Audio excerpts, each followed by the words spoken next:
안녕하세요. 저는 서울에 사는 60대 여성입니다. 저에게는 아들 둘이 있어요. 첫째는 이제 40인데 아직 장가를 가지 못했습니다. 그것 빼고는 별 걱정거리는 없긴 한데 사실 그게 가장 큰 걱정거리긴 하죠. 요즘 장가 안 가는 사람 많아요. 비혼주의자라고 못 들어보셨어요? 못 가는 건 아니고 저처럼 잘난 사람이 못 가는 거겠어요? 안 가는 거지. 그니까 그렇게 잘났는데 왜 장가를 안 가냐고. 큰아들은 참 잘났거든요. 외모도 학벌도 모든 게 다 말입니다. 한 가지 흠이 있다면 지나치게 완벽주의라 마음에 들어하는 여자가 없다는 점 정도였네요. 적당히 눈을 좀 낮춰보라고 했지만 절대 그러지 않겠다고 하더군요. 눈을 낮출 바에는 결혼을 안 하고 말죠. 어렸을 때는 그냥 하는 말이라고 생각했는데 진짜 결혼을 안 하더군요. 사실 정말 안 할 줄은 몰랐습니다. 그것 말고는 속 썩이는 일은 없는 아들이었어요. 공부도 잘하고 문제를 일으킨 적도 없고 또 자기 밥그릇도 알아서 잘 챙겼으니까 말입니다. 정한이는 다 좋은데 애가 정이 없어. 속정은 있어요. 그걸 어떻게 아나? 표현을 해야 알지. 부모한테 지나치게 무뚝뚝했지만 말입니다. 그에 반해 둘째는 정이 참 많은 아이였어요. 부모인 저희에게 고맙다, 사랑한다고 이야기해주는 드문 아들이요. 형이랑은 5살 터울이었는데 결혼을 한 지는 한 4년 정도 되었습니다. 어릴 때는 공부도 좀 안 하고 말썽을 부린 적도 있어서 속을 좀 썩였지만 어느 순간부터 철이 들었는지 정말 열심히 살면서 또 저희에게도 무척 잘해요. 오히려 정석이가 나이 들면서 효자 노릇을 하지. 그럴 줄 누가 알았겠어요. 제 밥벌이는 제대로 하고 살 수나 있나 걱정했던 과거에 비해 지금은 아주 믿음직스러워요. 세차장에서 아르바이트 하다가 배운 노하우로 세차장을 차려서 지금은 그 규모가 꽤 커졌거든요. 지금은 대기업에 다니는 지 형보다 더 많이 벌어요. 나도 정석이 네가 이렇게 믿음직스러워질 줄은 몰랐다. 결혼하고 나서인 것 같아. 그니까 네가 우리 집 복덩이다, 복덩이. 아니에요. 오빠가 잘하는 건데요, 뭐. 둘째 아들과 결혼한 며느리는 정말 예쁘고 착하고 또 바른 아이였어요. 처음 인사 오던 날부터 저희 부부는 며느리가 참 마음에 들어 있거든요. 요즘 시대에 보기 드물게 착한 아이라고 말이죠. 그리고 결혼하면서부터 작은 아들이 더 잘 풀리기 시작했으니 며느리는 정말 저희 집안의 복동이었습니다. 한 가지 걱정되는 것이 있다면 아이가 아직 들어서지 않았다는 점인데 그 부분은 며느리가 이제 30이 넘어서 크게 걱정은 안 되긴 했어요. 그래도 너무 걱정돼서요. 부부 사이가 금술이 너무 좋아도 안 들어서기는 한다더라. 너희가 너무 사이가 좋은가 보다. 그러면 이제 좀 떨어져 지내볼까요? 너무 걱정하지 말고 마음 편하게 있어. 연이 되면 다 만나겠지. 어머님이 그런 걸로 스트레스 하나도 안 주셔서 얼마나 감사한지 몰라요. 네가 제일 생각이 많을 텐데, 그리고 마음을 편하게 먹어야 하는 거야. 그 누구보다 본인이 제일 걱정할 걸 알고 있었기 때문에 아이가 들어서지 않는 것에 대해서는 며느리에게 한마디도 말한 적이 없어요. 괜히 신경 쓸까봐 매사에 조심했습니다. 너도 함부로 그런 이야기 하지 말거라. 작은 아들에게도 그렇게 신신당부했었어요. 작은 아들네 부부는 저희 집에서 걸어서 10분 정도 되는 거리에 살고 있었고 큰아들은 저희와 같이 살고 있었습니다.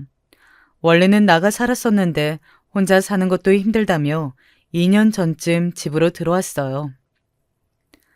너는 다 큰애가 네 살림도 이 늙은 엄마를 시켜야겠니? 에이, 그 대신 제가 생활비 넉넉하게 드릴게요. 물론 노총각이 혼자 사는 게 마음이 쓰이기도 했고 저희 부부도 집안에 사람이 한 명 더 있으면 덜 적적할 것 같아 그러라고 했습니다. 그리고 아들 녀석이 크게 손을 많이 타는 녀석도 아니었고 말이죠. 무엇보다 큰아들이 집으로 들어오고 가족 간의 사이가 더 돈독해졌어요. 작은 아들네가 그 전보다 자주 집에 왔습니다. 형이 집에 있으니까 우리만 오면 돼서 더 자주 만나니 좋네요. 그러게나 말이에요. 어디 물어보면 우리 가족만큼 사이가 좋은 가족도 없다니까요. 정말 그 말이 맞을 정도로 자주 만났어요. 주말에 같이 밥을 먹는 건 일상이 되었고 며느리도 심심하면 저희 집에 와서 시간을 보냈습니다. 가끔은 귀찮을 때도 좀 있긴 했지만 사람 사는 것 같고 좋았어요. 그런데 큰아들은 종종 싫은 티를 내긴 하더군요. 혼자 있는 시간을 가질 수 없다나 뭐라나요. 혼자만의 시간을 가지고 싶으면 혼자 살아. 그래. 여기 진짜 내 편은 아무도 없지? 초반에는 그렇게 나름 화기애애했습니다. 그런데 어느 순간이었던 것 같아요. 그 화기애애함이 사라진 것 말입니다. 큰아들은 어느 순간 집에 들어오는 횟수가 적어지기 시작했습니다. 술을 많이 마셨고 어느 순간부터는 주겠다던 생활비도 주지 않았어요. 물론 그 생활비가 없어도 충분할 만큼의 저축해둔 돈도 있었고 작은 아들에게 달마다 용돈을 받긴 해서 괜찮긴 뭐가 힘들거나 문제가 되지는 않았지만 괘씸하긴 하더군요. 하루는 또 술을 먹고 다음날 새벽에 들어온 날이었습니다. 요즘 집에 붙어있는 시간도 없이 주말에는 하루 종일 게임만 하거나 아니면 술만 먹는 큰아들을 남편은 상당히 못마땅해 했거든요. 물론 그건 저도 마찬가지였지만 말입니다. 너는 어떻게 5살이나 많은 형이 동생만 못하니, 응? 남편이 그런 소리라도 하는 날에는 굉장히 민감하게 반응했어요. 제가 어디가 정석이보다 못해요. 걔가 나보다 공부를 잘하긴 해요. 인물이 좋기를 해요.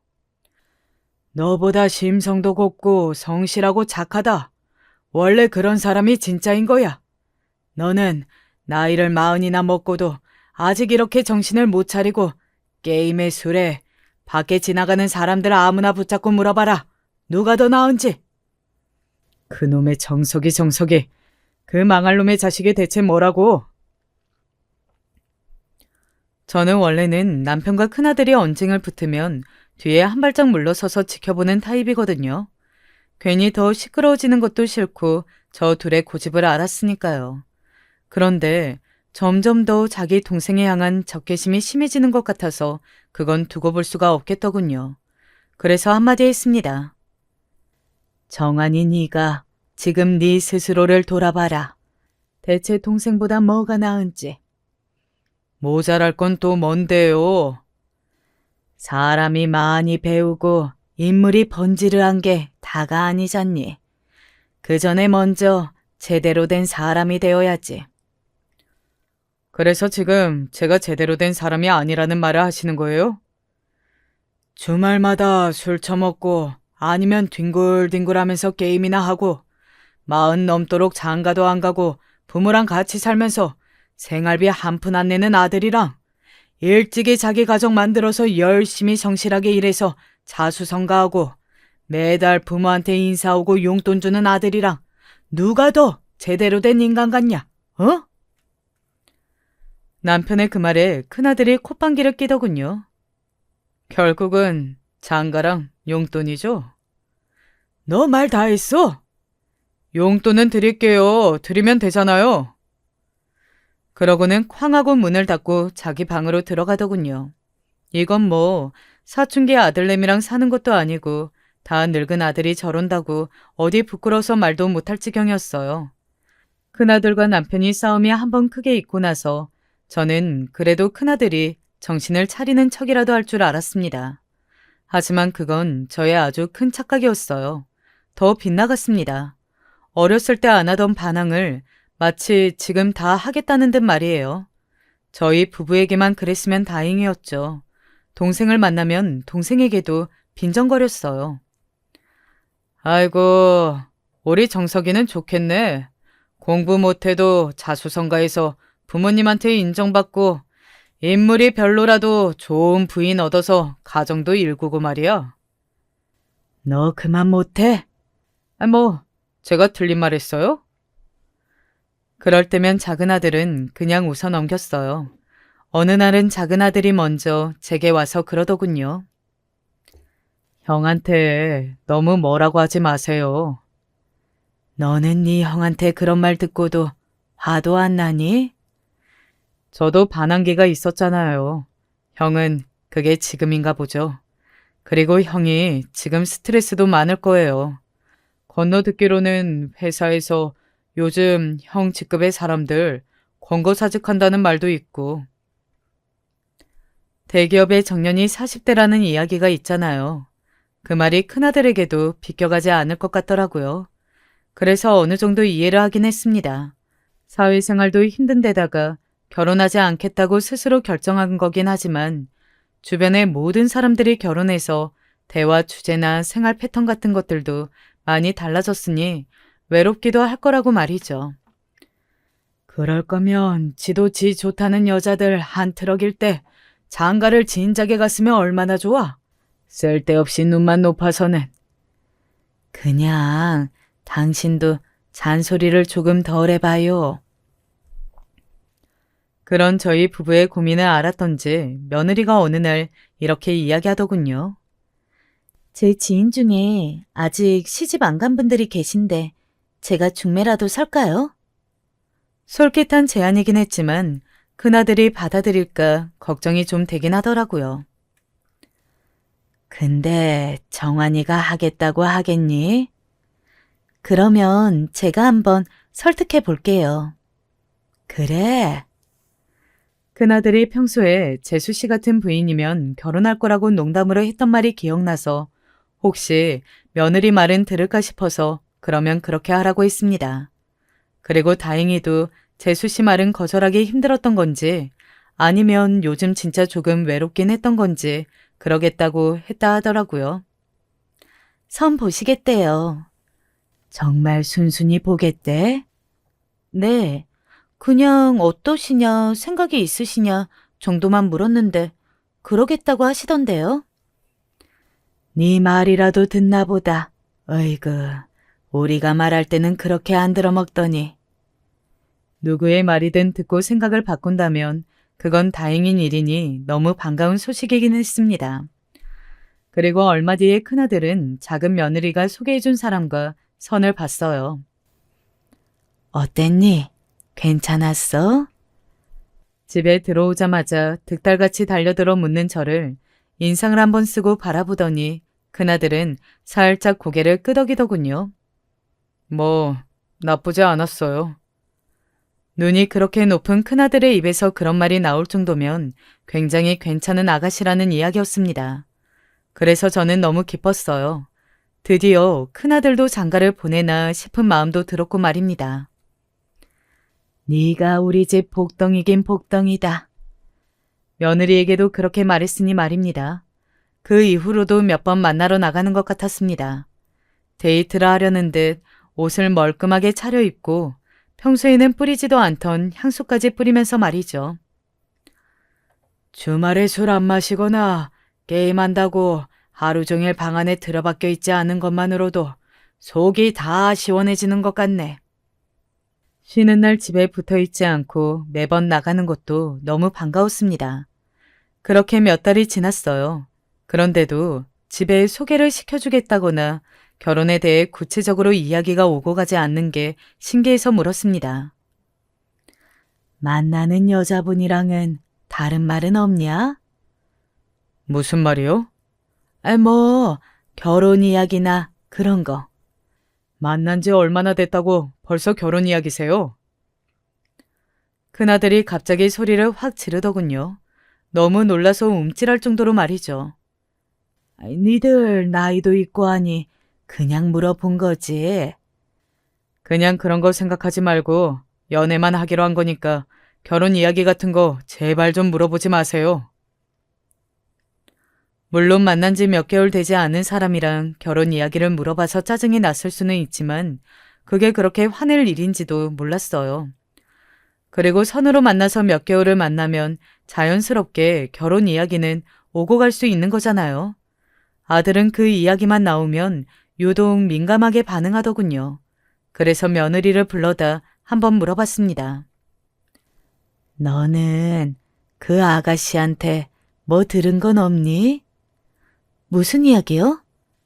주말에 매번 나가는 거 보면 잘 만나는 것 같기는 한데 뭐 어떻게 되고 있다 아니다 가타부타 이야기가 없으니 원. 제 말에 며느리는 안심하라는 듯 씩 웃으며 말을 하더군요.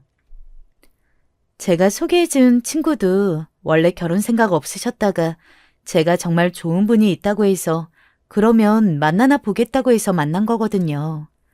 그리고 그 친구는 아주버님보다 7살이 어리니까 아직 결혼 생각이 크게 없기도 하고요.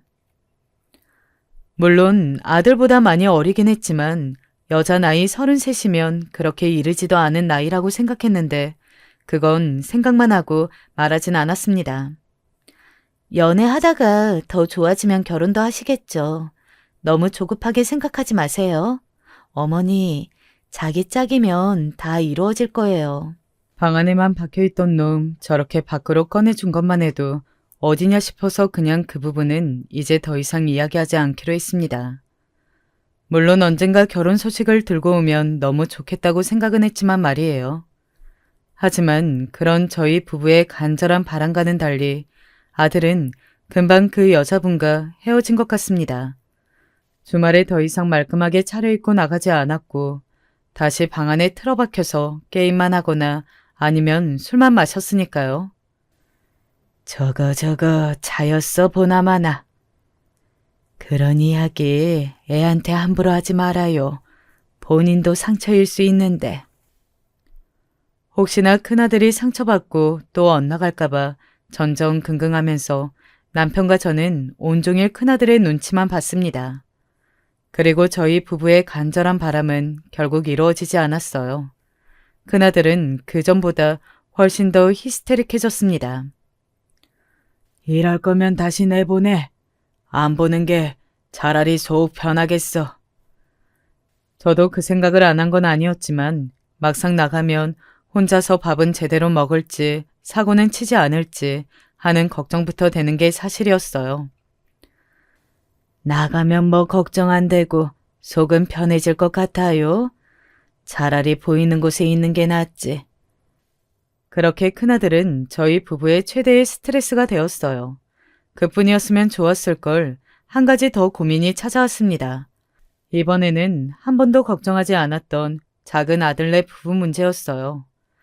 우연히 작은 아들네 부부가 싸우는 걸 제가 목격을 한 거였습니다. 그날은 저녁에 지인들과 모임이 있던 날이었어요. 저녁 시간이 좀 지나서 집으로 가는 길에 길거리에서 작은 아들네 부부가 싸우고 있는 모습을 봤습니다. 처음에는 아는 척을 하려다 좋지 않은 분위기에 멈칫했거든요. 그래서 나보고 지금 그걸 믿으라는 이야기야? 그걸 대체 왜 못 믿는데? 당신 진짜 나한테 이럴 거야? 사실대로 말해주면 용서해준다고. 당신이 말한 것 중에 아무것도 사실이 없는데 대체 뭘 인정하고 용서를 해준다는 거야? 그럼 나보고 지금 하지도 않은 짓을 인정하라는 거야? 이게 진짜... 며느리의 그 말에 작은 아들은 화가 나는지 숨을 쉬며 자기 가슴을 부풀리기 반복하더군요. 생전 그렇게 화가 난 작은 아들의 모습은 처음 봤습니다. 사람들은 당신이 좋은 사람인 줄만 알지? 마누라한테도 잘하고 부모한테 잘한다고? 당신이 뒤에서 어떻게 하는지 봐야 해. 내가 뒤에서 뭘 어떻게 하는데? 하루 종일 일만 하고 자기 마누라한테는 눈길 한번 안 주고 그러고 인제 와서 뭐라고? 내가 바람을 피우는 것 같다고? 그러면 아니라는 소리야? 민규가 옆 동네에서 당신이랑 어떤 남자랑 팔짱 끼고 가는 뒷모습을 봤다는데? 그거 나 아니라고. 민규 씨도 뒷모습만 봤다며. 너 이상해진 지도 한참 됐어. 안 하던 화장을 하질 않나. 옷도 자주 사 입고 외출도 잦고. 이제 나 돈 쓰는 것까지 단속하게? 그 말이 아니잖아. 그전이랑 달라졌으니까 문제지. 나는 그럼 인생의 낙도 없이 하루 종일 집에서 당신만 기다려? 나도 친구들도 좀 만나고 쇼핑도 하고 그러면 안 돼? 그 말이 아니잖아. 그 말이 아니면 대체 뭔데? 증거라도 있어? 당신 민규 씨 말 하나만 믿고 나한테 이러는 거잖아, 지금. 며느리가 정말 억울한지 바닥에 주저앉아 엉엉 울기 시작했어요. 그리고 작은 아들은 답답한지 자기 가슴을 퍽퍽 치고 있었고요. 며느리가 우는 소리로 말을 이어갔습니다. 자기 엄마 아빠한테만 잘하지. 그것만큼 마누라한테 반이라도 좀 해봐라. 나한테는 눈길도 제대로 안 주면서 인제 와서 왜 이래? 당신 같은 남자가 제일 못된 거 알아? 밖에서는 욕도 못해. 그런 남편 어딨냐고. 나만 이상한 취급해서. 그렇게 말하고는 벌떡 일어나서 어디론가 가더군요.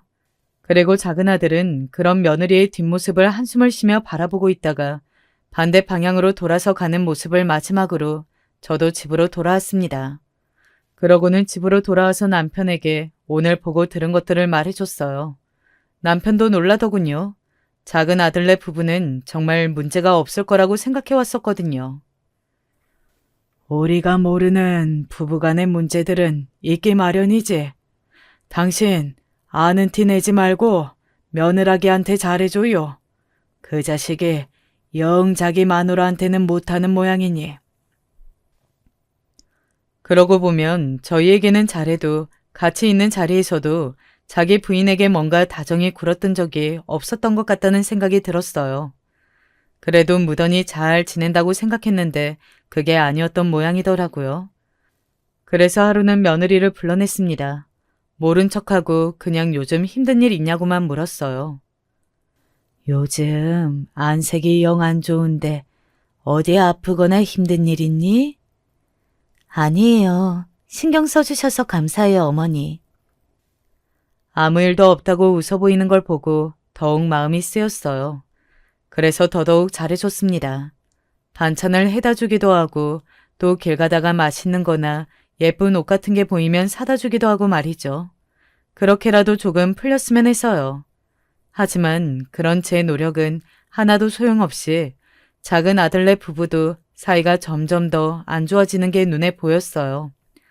그래도 얼마간은 저희 앞에서는 티를 안 내려고 노력하는 것 같았는데 이제는 감추려 해도 티가 다 나더라고요. 둘이 눈도 안 마주치는 거나 대화를 아예 섞지 않는 것 같은 모습들이 말입니다. 이제는 모른 척 할 수가 없을 것 같네. 남편의 말에 제가 고개를 끄덕였어요. 그래도 남편까지 나서는 건 좀 아닌 것 같아서 제가 아들아이에게 슬쩍 물어보는 걸로 이야기를 결론 내렸습니다. 니들 부부 무슨 일 있니? 작은 아들의 세차장에 찾아가서 그렇게 물었어요. 작은 아들은 놀라더라고요. 그걸 어떻게 알았냐는 얼굴이었습니다. 그걸 왜 몰라? 니들 우리랑 같이 있을 때 눈도 안 마주치고 둘이 대화도 안 하는데 그렇게 티가 나는데 모르면 그게 바보지. 제 말에 작은 아들은 한숨을 쉬며 고개를 숙이더라고요. 별일 아니에요. 신경 쓰이게 만들어드려 죄송해요. 별일이 아닌데 니들이 우리 앞에서 그렇게 티를 내? 내가 니들을 모르니? 그리고 그날 봤던 걸 이야기해야 하나 망설였어요. 아들이 말해주기 전까지는 아는 척하지 않는 게 나으려나 생각도 들었고 말이죠. 어머니, 이런저런 고민을 하고 있는데 작은 아들이 저를 넌지시 부르더군요. 그 말투와 표정이 사뭇 진지해서 무슨 말이 나올지 긴장했던 기억이 납니다. 저희 이혼하면 어떨 것 같으세요? 그래도 이혼이라는 단어를 듣게 될 줄은 정말 꿈에도 몰랐거든요. 정말 놀라서 바로 대답했어요. 이혼이라니 절대 안 된다. 대체 무슨 일이길래 그러냐, 응? 심각한 문제야? 쉽게 봉합되진 않을 것 같아서 드리는 말씀이에요. 저도 고민 많이 했고. 그래도 이혼이라니. 그런 말을 부모에게 쉽게 꺼낼 아이가 아니라는 것을 너무 잘 알고 있어서 더 철렁했습니다. 작은 아들의 그 이야기에 너무 놀라서 더 이상 다른 말을 하지도 못하고 그냥 나왔어요. 그리고 집에 와서 남편과도 이야기해봤지만 이혼만은 정말 하면 안 된다는 결론 말고는 다른 결론이 나지 않았습니다. 그래서 두 아이를 집으로 불렀어요. 저는 이미 마음 굳혔어요. 이렇게 하셔도 소용없어요. 작은 아들이 며칠 전 저와 대화를 나눌 때보다 더 단호해진 말투로 말을 하더군요. 확실히 마음을 다 정한 것 같았습니다. 그 모습을 보니 저는 더더욱 간절해졌어요. 그건 며느리도 마찬가지인 듯 싶습니다. 이혼이 그렇게 쉬운 문제야? 신뢰 관계가 깨졌는데 어떻게 계속 부부로 같이 살아? 당신은 살 부대끼면서 같이 산 부인보다 친구 말을 더 믿어? 그 말만 믿고 이러는 거 아니라고 몇 번을 말해. 그 모습을 가만히 지켜보던 남편이 소리쳤어요. 어른들 앞에서 어디 버르장머리 없이.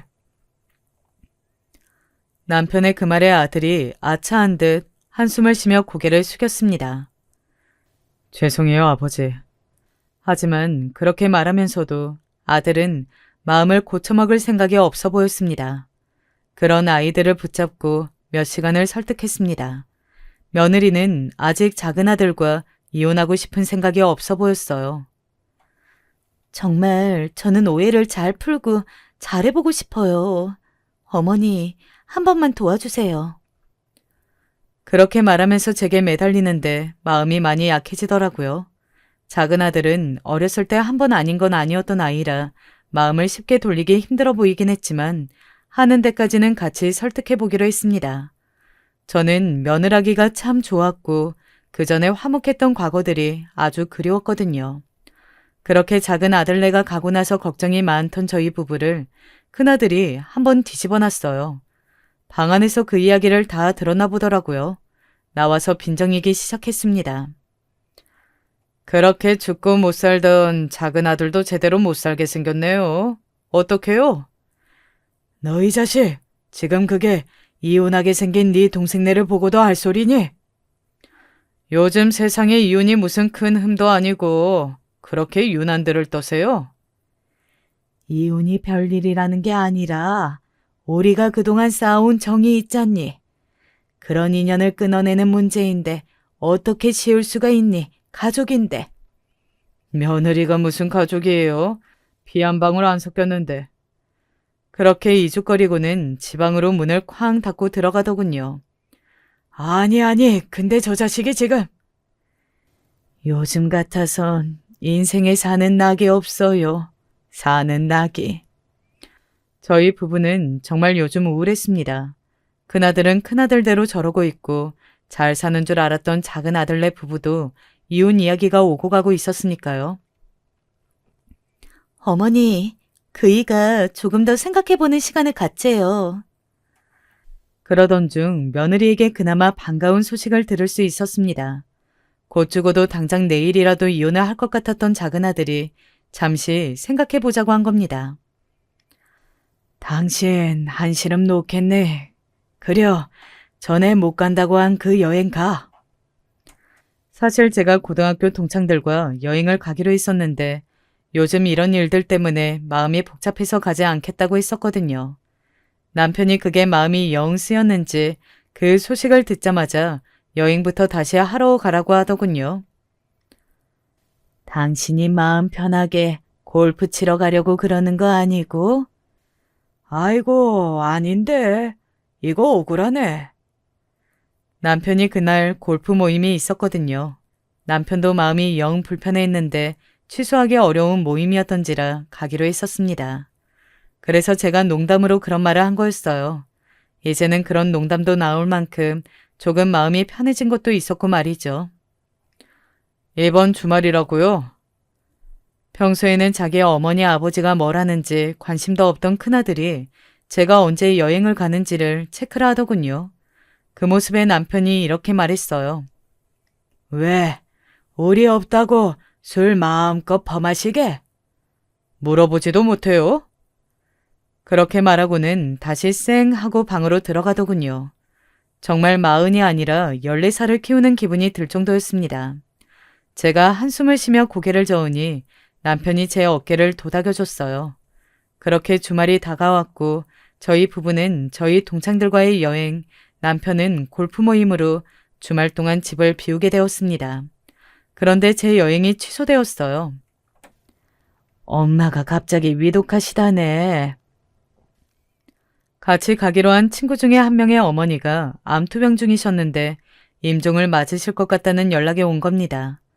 친구는 저희끼리라도 가라고 했지만 만약에 돌아가시게 되면 찾아가 봐야 하기도 하고 그럴 기분도 다들 아니었던지라 여행을 다음으로 미루게 되었어요. 이번 여행은 연이 아닌가 보다 하고 집으로 돌아왔는데 아무도 없더라고요. 이 자식, 또 어디 술 퍼마시러 간 거야?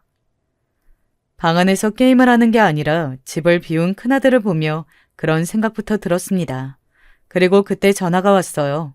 조금 전에 어머니 임종을 지키러 갔던 친구에게서 말입니다. 어머니가 돌아가셨다고요. 이 나이가 되면 옷장 장롱 깊숙한 곳에 급하게 상가에 갈 일이 생기면 입을 수 있게 옷을 늘 준비해둬야 하잖아요. 주변에서 그런 소식이 많이 들릴 때이니까요. 검정색 블라우스가 어딨더라. 아, 여기. 하면서 장롱 안쪽으로 손을 뻗고 있었는데 누군가 현관문을 열고 들어오는 소리가 들렸습니다. 남편이 벌써 들어올 때는 아니고 큰아들이 돌아왔나 싶어서 밖으로 나가려던 그때였어요. 살짝 열린 문 밖으로 큰아들과 웬 여자 하나가 들어오더군요. 들어오면서부터 진한 스킨십을 하고 있어서 여자의 얼굴은 제대로 보지 못했습니다. 아이고. 저도 모르게 그런 소리를 내며 장롱 속으로 숨었어요. 스스로 왜 숨었지 싶은 생각이 들었습니다. 아마 그때는 아들이 집에 여자를 끌어들인 걸 민망해할까봐 그랬던 것 같아요. 그리고 그 여자분도 그럴 거라고 말이죠. 그냥 속으로 저 자식이 저래서 주말에 가는 거 맞냐고 그렇게 물어댔구먼 이라고 생각했어요. 자기야, 우리는 언제까지 이래야 해? 얼씨구라는 생각이 절로 들더군요. 그렇게 저희에게는 쌀쌀맞던 큰아들이 세상에서 가장 다정한 것 같은 목소리로 자기야라고 하는 것이 놀라워서 말입니다. 여자 앞에서는 저렇게 되는구나 싶긴 하더라고요. 언제까지 장롱 안에 숨어 있을 수만은 없고 언제 나가야 하나 고민을 하면서 곤란해하고 있던 때였어요. 오빠, 내가 이혼해도 오빠랑 결혼할 수는 없잖아. 우린 이게 최선인 거 몰라? 이혼? 이혼이라뇨? 그럼 지금 제 아들이 만나는 여자가 유부녀란 이야기잖아요. 아니 그보다 먼저 그 목소리가 상당히 낯익었습니다. 상대방이 유부녀라는 충격보다 그 목소리가 먼저 귀에 들어올 만큼요. 절대 낯이 익어서는 안 되는 목소리였어요. 우리는 왜 이렇게 만나는 걸까? 그러게나 말이야. 우리가 먼저 만났어야 하는 건데. 대체 정석이 그 자식 어디가 그렇게 좋았던 건데? 그리고 큰아들의 입에서 나온 이름은 제 그 불길한 예감과 낯이 익어서는 안 되는 그 주인공을 확실하게 맞다고 말해주는 말이었습니다. 지금 큰아들과 미래를 나누고 있는 사람은 다름 아닌 작은아들의 부인 제 며느리라는 사실 말입니다. 누군가 정말로 제 머리를 크게 한 대 치고 간 것 같은 느낌이 들었어요. 정신이 멍하고 눈앞이 어지러워 오더군요. 사람이 믿을 수 없을 만큼 큰 충격적인 일을 보거나 들으면 이렇게도 될 수 있구나 하는 걸 그때 처음 알았던 것 같습니다. 그러게나 말이야. 내가 오빠를 먼저 봤으면 절대 그 사람이랑 결혼 안 했지. 왜 이렇게 내 앞에 늦게 나타난 거야? 애교가 잔뜩 묻어있는 그 목소리를 들으며 저는 떨리는 손을 조심스럽게 장롱 쪽으로 가져다 댔습니다. 그리고 정말 조심스럽게 살짝 밀었어요. 안에서 밖을 볼 수 있을 정도로만 말이죠. 그리고 정말 봐서는 안 될, 하지만 봐야만 했던 그 장면을 제 눈으로 보고야 말았어요. 작게 열린 장롱문 틈으로 열린 안방문 너머 거실에서 뒤엉켜 있는 큰아들과 작은 며느리의 모습을 봐야만 했습니다. 아마 그 장면은 죽을 때까지, 아니 죽어서도 잊혀지지 않을 것 같은 충격적인 장면으로 제 머릿속에 박혀 있어요. 지금 생각해도 너무 생생하게 떠올라서 괴롭습니다. 저는 덜덜 떨리는 손을 한 손으로 감아주고는 눈물을 뚝뚝 흘렸습니다. 사실 그때는 제가 우는 줄도 몰랐어요. 나중에 화장실을 가봤더니 제 얼굴이 눈물로 범벅이 되어 있더라고요. 그 장롱 안에서 충격으로 덜덜 떨며 큰아들과 둘째 아들의 부인이 미래를 나누는 소리를 다 들어야만 했습니다. 제 인생에서 그보다 고통스러운 순간은 다시는 없을 거라고 단언할 수 있어요. 그리고 시간이 얼마나 흘렀을까요? 나 그 사람 퇴근할 시간이라 가봐야 해. 그냥 밥 좀 혼자 처먹으라고 해. 정석이 그 자식은 너 없으면 밥도 못 먹어. 요즘 그 사람 나 의심하는 거 알잖아. 지금 잘해야지. 의심하면 뭐? 그냥 이혼하라니까. 내가 이혼을 안 해야 우리가 더 자주 보는 거 몰라서 이래? 나도 오빠랑 더 같이 있고 싶어. 하지만 우리의 더 행복한 미래를 위해서 참아줘요. 알겠죠? 정말 역겨운 대화가 오고 갔어요. 툴툴거리는 큰아들을 두고 며느리는 자리를 떴습니다. 그러고는 잠시 뒤 큰아들도 술을 사러 나가려는 듯 집을 나갔어요. 그 두 사람이 집을 떠나고 나서도 한동안은 저는 그 장롱에서 나올 수 없었습니다. 정신을 차리자. 하지만 마음을 다잡아야 했어요. 정신을 바짝 차리고 이 상황을 받아들이고 뭐든 해야만 했으니까요. 힘이 들어가지 않는 다리에 억지로 힘을 줘 그 장롱 안을 나왔습니다. 그리고는 문 뒤에 있던 가지고 나갔던 짐을 다시 장롱 안에 넣어두고 화장실로 가 찬물로 세수를 했어요. 그러니 정신이 좀 돌아오는 것 같더군요. 내가 이 년놈들을 가만히 두나 봐라. 그렇게 주먹을 꽉 쥐었습니다. 그리고 그것들을 향한 제 복수가 시작되었습니다. 사실 처음부터 바로 복수를 계획했던 건 아니었어요. 우선 상처받을 작은 아들이 너무 걱정됐거든요. 그래서 모르는 척 해야 하나 생각하기도 했었지만 이미 아들이 며느리의 외도를 어느 정도 의심하는 상황에서 들키는 건 시간 문제인 것 같았습니다. 게다가 저렇게 겁없이 우리 집에서 저러는 것만 봐도 말이죠. 하지만 그럼에도 불구하고 처음부터 다 만방에 밝힐 용기는 저도 없었어요. 너무 크고 엄청난 일이잖아요. 그래서 증거부터 모았습니다. 그나들 휴대폰을 몰래 열어서 그 안에서 주고받은 문자들을 저에게 보내고 집안에 몰래 CCTV를 설치해 매번 확인했어요. 그리고 얼마 지나지 않아 또다시 집안에서 미래를 나누는 두 사람의 모습을 증거로 확보할 수 있었습니다. 그 더럽고 충격적인 장면은 저만 봐도 된다고 생각했어요. 남편과 작은 아들은 나중에 사실을 알게 되더라도 이 장면만은 보지 않기를 바랐습니다. 말로 듣는 것과 보는 것은 엄청난 차이가 있고 저는 제 작은 아들에게 그런 상처를 주고 싶지 않았거든요. 하지만 그런 제 바람과는 달리 작은 아들은 이미 그 사실을 알고 있었더라고요. 그걸 알게 된 건 제가 증거를 확보하고 얼마 지나지 않아서였습니다. 작은 애 불렀어요. 며느리? 아니고 우리 아들이요. 왜? 할 이야기가 있어서요. 당신도 들어야 하는 이야기예요. 그리고 작은 아들이 도착하자마자 그 얼굴을 보니 저도 모르게 눈물이 나더군요. 저도 모르게 나온 눈물이었습니다. 오는 저를 보고 당황하던 작은 아들은 제가 너무 서럽게 펑펑 우니 제가 뭔가를 알고 있다고 그게 자신이 아는 것과 같은 것이라고 직감한 것 같았어요. 저를 가만히 안아주더군요. 어머니, 저는 진짜 괜찮아요. 괜찮기는요. 그 말을 하던 작은아들의 말끝이 떨리고 있었는데요. 대체 무슨 일인데 이래?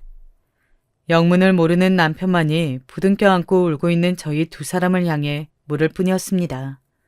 그리고 곧 저희가 왜 우는지 알게 되었고 말이죠. 이런 찢어 죽일 년놈들이! 남편이 그렇게까지 화가 난 모습은 생전 처음 보는 모습이었어요. 왜 아니겠어요? 그런 엄청난 일을 들었는데 말입니다. 저와 아들이 남편을 진정시켰어요. 그리고는 말했습니다. 이렇게 감정을 앞세우면 될 일도 안 돼요. 지들이 무슨 짓을 했는지, 얼마나 잘못된 행동인지, 그리고 다시는 돌이킬 수 없고 용서받을 수도 없는 행동이라는 걸 정말 뼈저리게 알게 해줘야지. 나중에 들었는데 남편은 그때 제 모습이 세상에서 본 제 모습 중에 가장 무서웠다고 이야기하더군요. 그래서 말을 다 들을 수밖에 없었다고 말이죠. 우선 저는 제가 확보한 증거들을 아무 말 없이 큰아들과 며느리에게 보냈습니다. 그러자 그들은 정말 한달음에 저에게 찾아왔어요. 그리고 무릎을 꿇고 싹싹 빌기 시작했습니다. 어머니, 진짜 정말 죄송해요. 제가 정말 죽을 죄를 지었습니다. 한 번만 용서해 주세요. 용서? 너 지금 용서라고 했니? 그렇게 말하고는 큰아들의 뺨을 한 대 올려 붙였습니다. 짝하는 소리와 함께 두 사람은 입을 다물었어요. 자신의 볼을 붙잡고 충격받은 듯 저를 보고 있는 큰아들을 향해 말했습니다.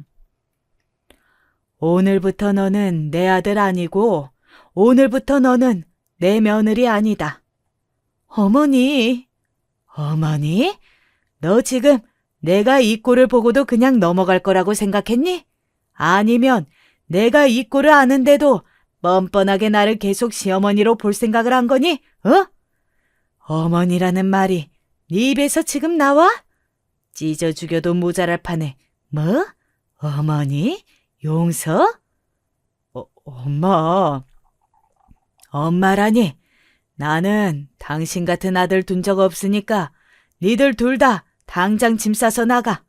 다시는 우리 가족 얼굴 볼 생각하지 말고 너는 이혼 서류 보내면 군말 없이 도장 찍거라. 소송까지 가면 봤다시피 증거가 명확해서 네가 위자료고 뭐고 다 물어줘야 하니까. 알겠냐? 두 사람은 바로 일어나지 못하고 꾸물거리고 있더군요. 당장 못 나가! 그러고는 큰아들에게는 싸놨던 짐가방을 던져줬습니다. 너는 이것만 들고 나가라. 어차피 이 집에 있는 것 중에 네 물건은 별로 없잖니. 엄마. 그놈의 엄마 소리 듣기만 해도 소름 끼친다니까 그만하네? 같이 살고 싶다면 니들 둘이 죽이 되든 밥이 되든 같이 살아. 어디 부모 형제 다 버리고 얼마나 행복하게 사는지 두고 보자. 죽을 때까지, 아니 죽어서도 네 얼굴은 안 보고 싶으니까 당장 꺼지지 못해? 그렇게 말하고는 두 사람을 향해 미리 준비해둔 굵은 소금을 뿌리기 시작했습니다. 마치 애군을 털어내듯 말이죠. 정말 그런 마음이었어요. 저 애군들을 털어내고 싶은 그런 마음이요. 소금을 맞은 두 사람은 황급히 자리를 떴어요. 짐가방을 챙겨 달아나듯 나가던 모습이 아직 잊히지 않네요. 그 이후로는 제 아들이 아니라 생각했으니 그냥 아들로서의 모습은 그게 마지막 기억이겠네요. 작은 아들은 곧장 며느리에게 이혼 서류를 보냈고 재산 분할이나 그 어떤 돈 한 푼 받지 않겠다는 각서와 함께 서류에 사인했습니다. 절대 봉합할 수 없는 일이라는 걸 알았겠죠. 그리고 그 뒤로 큰아들에게서 몇 번 전화가 왔지만 그냥 번호를 차단해버렸어요. 연락이 왔다는 걸 보는 것도 스트레스였고 과거의 악몽이 떠올랐기 때문입니다. 작은 아들은 마음이 아릴 정도로 일에 열중했어요. 그 덕에 세차장은 점점 더 커졌고 사업은 날이 갈수록 번창해졌지만 아이의 얼굴에는 웃음이 사라졌습니다. 그 더러운 기억이 있는 집과 아들이 살던 집을 팔아 옆 동네 다른 아파트로 이사를 했습니다. 물론 큰아들에게는 그 집의 주소를 알려주지 않았고요. 한 번은 그 집에 찾아갔던 모양이에요. 다른 집주인이 나오니 당황해하면서 전에 살던 사람들은 어디로 이사를 하였는지 아냐고 물어봤다고 하더군요. 부동산을 통해서 지금 살고 있는 집 주소를 알아내 한 번은 찾아온 적이 있었습니다. 어머니, 오랜만에 보는 큰아들의 얼굴은 그전과는 많이 달라져 있긴 하더군요. 마음고생을 많이 했는지 그전과는 다르게 확 늙어 있는 얼굴이었고 어딘가 굉장히 피곤해 보이는 사람의 모습이었습니다. 저는 댁 같은 아들을 둔 적이 없습니다. 사람 잘못 보신 것 같아요. 그렇게 말하고 돌아서려는데 제 바짓가랑이를 붙잡더군요. 용서받기 힘든 잘못을 저질렀다는 거 너무 잘 알고 있습니다. 저도 많이 반성했어요. 그 사람, 아니, 재수씨, 아니 그 여자랑도 얼굴 안 본 지 오래입니다. 그니까 제발 용서해 주세요. 그래도 저는 아들이잖아요. 어이가 없더군요. 분명 그 순간부터 아들이 아니라고 100번은 넘게 말한 것 같았는데 말입니다. 얼마나 더 이야기를 해줘야 할지 모르겠지만 그날 나는 그나들은 죽었다고 생각하고 있어요. 그리고 그게 차라리 마음이 편하고 그니까 더 이상 내 아들이라면서 찾아오지 마세요. 정말로 다시는 얼굴 보고 싶지 않으니까. 그렇게 말하고 다리를 털어내고 집으로 들어왔습니다. 그리고 며칠 뒤 이번에는 남편에게 찾아온 것 같더라고요. 그렇게 없으면 죽을 것 같이 그러더니 바로 헤어졌다나 봐. 원래 그런 것들이 다 그렇지. 한 대 때리려다가 당신이 폭력은 절대 쓰지 말라고 해서 겨우 참았어. 잘했어요. 남편은 만약 다시 나타나면 죽여버리겠다고 하고서는 쫓아냈다고 하더군요. 그 모습을 마지막으로 큰아들에게서는 더 이상 연락이 오지 않습니다. 아마 살면서 몇 번 더 찾아오긴 할 겁니다. 그건 각오하고 있어요. 하지만 저희에게 큰아들은 이미 죽고 없는 아들이기 때문에 받아줄 생각은 절대 없지만 말입니다. 원래 남들 몰래 그런 지들끼리 스릴 넘치는 짜릿한 미래는 남들이 알게 되고 손가락질 받는 순간 식기 마련이잖아요. 그 둘도 예외는 아니었어요. 겨우 그 정도의 사이로 가족을 잃은 겁니다. 그 멍청함에 저는 정말이지 화가 난 거고요. 저희가 딱히 소문을 내지도 않았는데 어디서 소문이 난 건지 며느리는 이미 동네에서 남편의 형이랑 바람이 난 여자로 손가락질을 받을 대로 다 받고 있다는 이야기를 들었습니다. 사돈댁에게서는 처음에 믿지 못하고 이런 억울한 소문을 듣게 둘 수 없다며 저희에게 연락해 오셨어요. 아무리 애가 잘못을 했다고 해도 그게 바람이었을지언정 남편의 형과 바람이 난 거랑 그냥 바람이 난 건 하늘과 땅 차이인데 진짜도 아닌 걸 이대로 소문이 나게 두시면 어떡해요? 그쪽 아드님에게도 좋은 게 아니지 않습니까? 진짜가 아니라고 누가 그래요? 댁 따님이 그래요? 제 말에 순간 굳더군요. 그럼 그게 진짜라고요? 저희는 그나들과 이미 연 다 끊었습니다. 그러니 그쪽 아드님에게 좋니 안 좋니 그런 말씀하실 필요 없어요. 그때 커피숍 문을 열고 며느리가 들어왔습니다.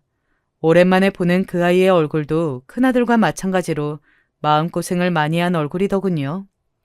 엄마, 나한테 말도 안 하고 이러면 어떡해. 그러고는 달려와서 자기 엄마의 팔을 잡아 끌더군요. 제 입에서 무슨 소리가 나올지 겁이 났던 거겠죠. 그래도 부끄러운 걸 아니 다행이라고 해야 할지. 너 진짜야? 너 박서방 형이랑 바람난 거 진짜냐고? 아니 그게... 말 똑바로 못해? 사돈어른이 엄청나게 큰 소리로 소리를 질렀고 며느리는 움찔하고 그 자리에서 굳더니 이내 고개를 끄덕였습니다. 제가 앞에 눈뜨고 뻔히 있는데 거짓말할 수는 없었겠죠. 제가 무슨 말을 할 줄 알고요. 사돈어른은 그대로 자기 딸의 뺨을 올려쳤습니다. 그 커피숍이 울릴 만큼 큰 소리가 났어요. 어떻게 어떻게 인간이 그런 짓을. 엄마라고 부르지도 마. 네 얼굴 보고 싶지도 않으니까 당분간 집에 오지도 마라. 그리고 사돈 어른은 저에게 고개를 돌려 정중하게 인사했습니다. 죄송합니다. 제가 자식을 너무 잘못 키웠네요. 자식 잘못 키운 거면 저도 드릴 말씀이 없죠. 박서방이 얼마나 상처가 컸을지 그것도 정말 면목 없습니다. 사돈 어른은 그렇게 저에게 한참을 사과했습니다. 그리고 자기 가족들이 몰랐으면 한다는 부탁도 함께 말이죠. 제가 그건 알겠다고 했어요. 가서 떠벌리고 다닐 일도 아니고 그 가족들이 알게 되면 그것도 상처가 클 테니까 말이죠. 사돈 어른은 그렇게 자기 딸인 제 맏며느리의 얼굴은 거들떠보지도 않은 채 커피숍을 나갔습니다. 아마 그 두 사람이 받은 가장 큰 벌은 가족에게 버림을 받은 게 아닐까 싶어요. 그런 짓을 저지를 때는 이만한 각오는 했었어야 한다는 걸 몰랐는데 멍청한 거죠. 사실 아직 상처가 완전히 치유되지 않았습니다. 이 이야기를 하는 내내 너무 힘들었고 말이죠. 아마 내내 그럴 거예요. 씻어낼 수 없는 과거도 있으니까요. 다만 세월이 지나면 좀 무뎌지길 기도할 뿐이죠. 제 이야기는 여기서 끝입니다. 날이 춥네요. 우리 둘째 맛있는 저녁이나 차려줘야겠어요. 저는 이만 글을 줄이겠습니다. 감사합니다.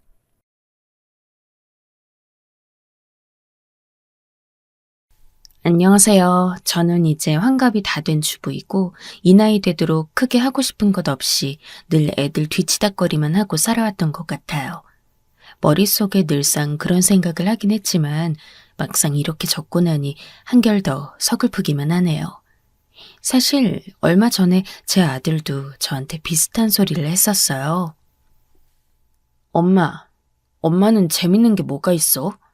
맨날 트로트 프로 보는 거 말고 엄마한테도 뭔가 하고 싶은 게 있었어? 우리 김정미 씨도 꿈이 있었을 텐데 우리 키우느라 그런 거 없어진 거지.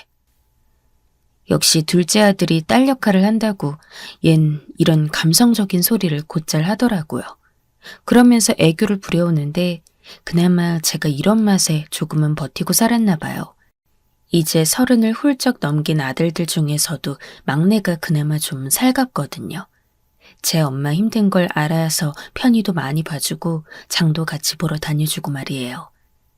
남편이 이럴 때 좀 힘이 되어주면 좋겠지만 사정이 그렇지가 않아요. 이 사람은 결혼한 일에 좀처럼 저에게 도움이 된 적이 없어요. 참 슬프게도 말이에요. 그런데 좀 더 슬픈 게 뭐냐면 그게 이 사람 탓이라고만 볼 수가 없다는 거예요. 아예 게으르거나 술만 달고 살거나 나쁘고 바람이나 피우고 다니는 남편이었다면 차라리 마음껏 미워했을 거예요. 그런데 우리 둘째 아들이 유독 제 아빠를 닮았어요. 이 말인즉슨 남편 역시 저렇게 다정하고 착한 성격이라는 거예요. 한 번도 저에게 모진 말을 한 적이 없었어요. 정미야, 맨날 고생시켜서 미안해. 너무 애들만 챙기지 말고 너 좋아하는 롤케이크도 사왔으니까 한번 먹어봐, 응? 우리 색시는 맨날 나 때문에 매일매일이 전쟁이네. 이러면서 아침에 저보고 너무 무리하지 말라며 같이 식사 준비를 도와주기도 하고 집안일도 같이 종종 돕는 사람이었어요. 물론 착하고 자상한 사람을 만나 그 자체는 감사하긴 했지만 그걸 다 떠나서 가장 중요한 게 남편에게 결여되어 있었거든요. 그게 뭐냐 하면 이렇게 적는 저로서도 속상하지만 바로 능력. 가장이 되어서 한 집안을 꾸려나가고 처자식을 먹여 살리려면 필요하다는 그 능력 말이에요. 우리 남편은 정말 안 해본 게 없어요. 결혼할 무렵만 해도 평범한 회사를 다니고 있었기에 이 사람이 딱히 수입벌이를 못할 거란 생각도 해본 적이 없었는데요. 어느 순간부터 자꾸 제 예상과는 반대로 가는 일이 벌어지더라고요. 저기 여보, 나 회사를 그만둬야 할 것 같아. 그게 일이 그렇게 되었어. 금방 다른 일을 찾아보려고. 이때 저는 이제 막 첫째 아들을 낳고 몸도 제대로 풀지 못하고 있었기에 이런 청천벽력이 없더라고요. 듣자마자 너무 어이가 없어 막 남편을 몰아붙이게 되었어요. 여보, 그게 무슨 말이야? 갑자기 이게 웬일이냐고. 우리 용재는 어떻게 그럼? 당신 그런 말 없었잖아. 잘 나가던 회사가 갑자기 왜 이렇게 된 거야? 가서 좀 사정이라도 해봐. 왜 그걸 그냥 받아들이기만 하려고 해?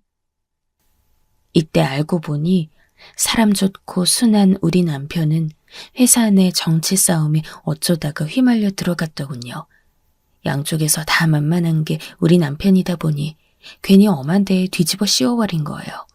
거기 질질 끌려다니더니 결국 희생양으로 먼저 내쳐지게 된 것이더라고요. 이때 전 얼마나 성질이 나던지 참지 못하고 남편 바로 위에 상사를 쫓아갔었어요. 부장님, 사정 다 아시잖아요. 왜 이 사람이 그 일을 다 떠맡고 그만둬야 하는데요. 그러지 말고 좀 달래서 편 좀 들어주세요. 제발요, 네? 회사로 애까지 업고 찾아간 절 보고 부장님은 기가 막히셨는지 너무 놀라서 담배도 떨어뜨리셨어요. 제 뒤에 저만치쯤 남편은 기가 죽어 숨어 있었고요. 저는 용케 부장님께 빌고 또 빌고 설득해서 결국 2년 정도 더 발을 붙이고 있게 했어요. 갓난아기를 업고 얼굴이 퉁퉁 부른 산모가 와서 바지를 붙잡고 울어대니 없는 형편에 바카스며 달걀이며 삶아와서 궁상을 부리니 어쩔 수 없으셨나 봐요. 아휴, 그래요. 사정은 내가 잘 알겠어요. 잘 얘기해 볼게요. 아무튼 이제 그만 돌아가세요. 내가 장대리랑 다시 말을 해보겠습니다. 저는 이때 제대로 확답을 얻을 때까지 물러서지 않고 계속 밀고 나갔어요. 부장님, 우리 용재 이제 태어났어요. 용재 아빠 이렇게 주저앉으면 당장 갈 데도 없어요. 제가 내일부터 와서 애 업고 뭐든 같이 도움이 될 테니 제발 이 사람 좀 다시 데리고 가주세요. 당장 애기 먹일 것도 없고 용재 아빠는 이 회사만 믿고 빚 잔뜩 얻어서 코딱지만한 집을 얻었어요. 우리 이 추운 날에 나가야 된다고요. 제발 좀 봐주세요. 네? 이때 주변에서 사람들이 쳐다보며 수군대기도 하고 창피하긴 했지만 아기를 낳고 난 뒤라 눈에 뵈는 게 하나도 없었어요. 내가 애도 낳았는데 애 하나 먹여 살리기 위해서 못할 게 뭐냐 싶더군요. 남편은 그때도 스스로를 한심해하면서 사과만 계속했었고요. 내가 못나서 당신한테 이런 짓을 하게 하네. 정말 미안해. 이런 남편이라서. 이런 말을 하고 있는 남자를 제가 어떻게 마냥 미워만 하고 있을 수 있겠어요. 그렇게 해서 꾸역꾸역 남편은 그 회사를 다니긴 했지만 결국 2년 뒤에는 또 이런저런 사정으로 해서 정리되고 말았어요. 그쯤 되니 저도 더 밀고 들어갈 기력이 없더라고요. 왜냐하면 다시 생각해도 정말 어이가 없지만 그 무렵에 둘째 아들을 갖게 되었지 뭐예요. 세상에. 믿을 수가 없어. 우리 형편에 애가 또 생기다니. 나 지금도 아껴 쓴다고 하나하나 다 쥐어짜느라 힘들어 죽겠는데 어떻게 애를 키워?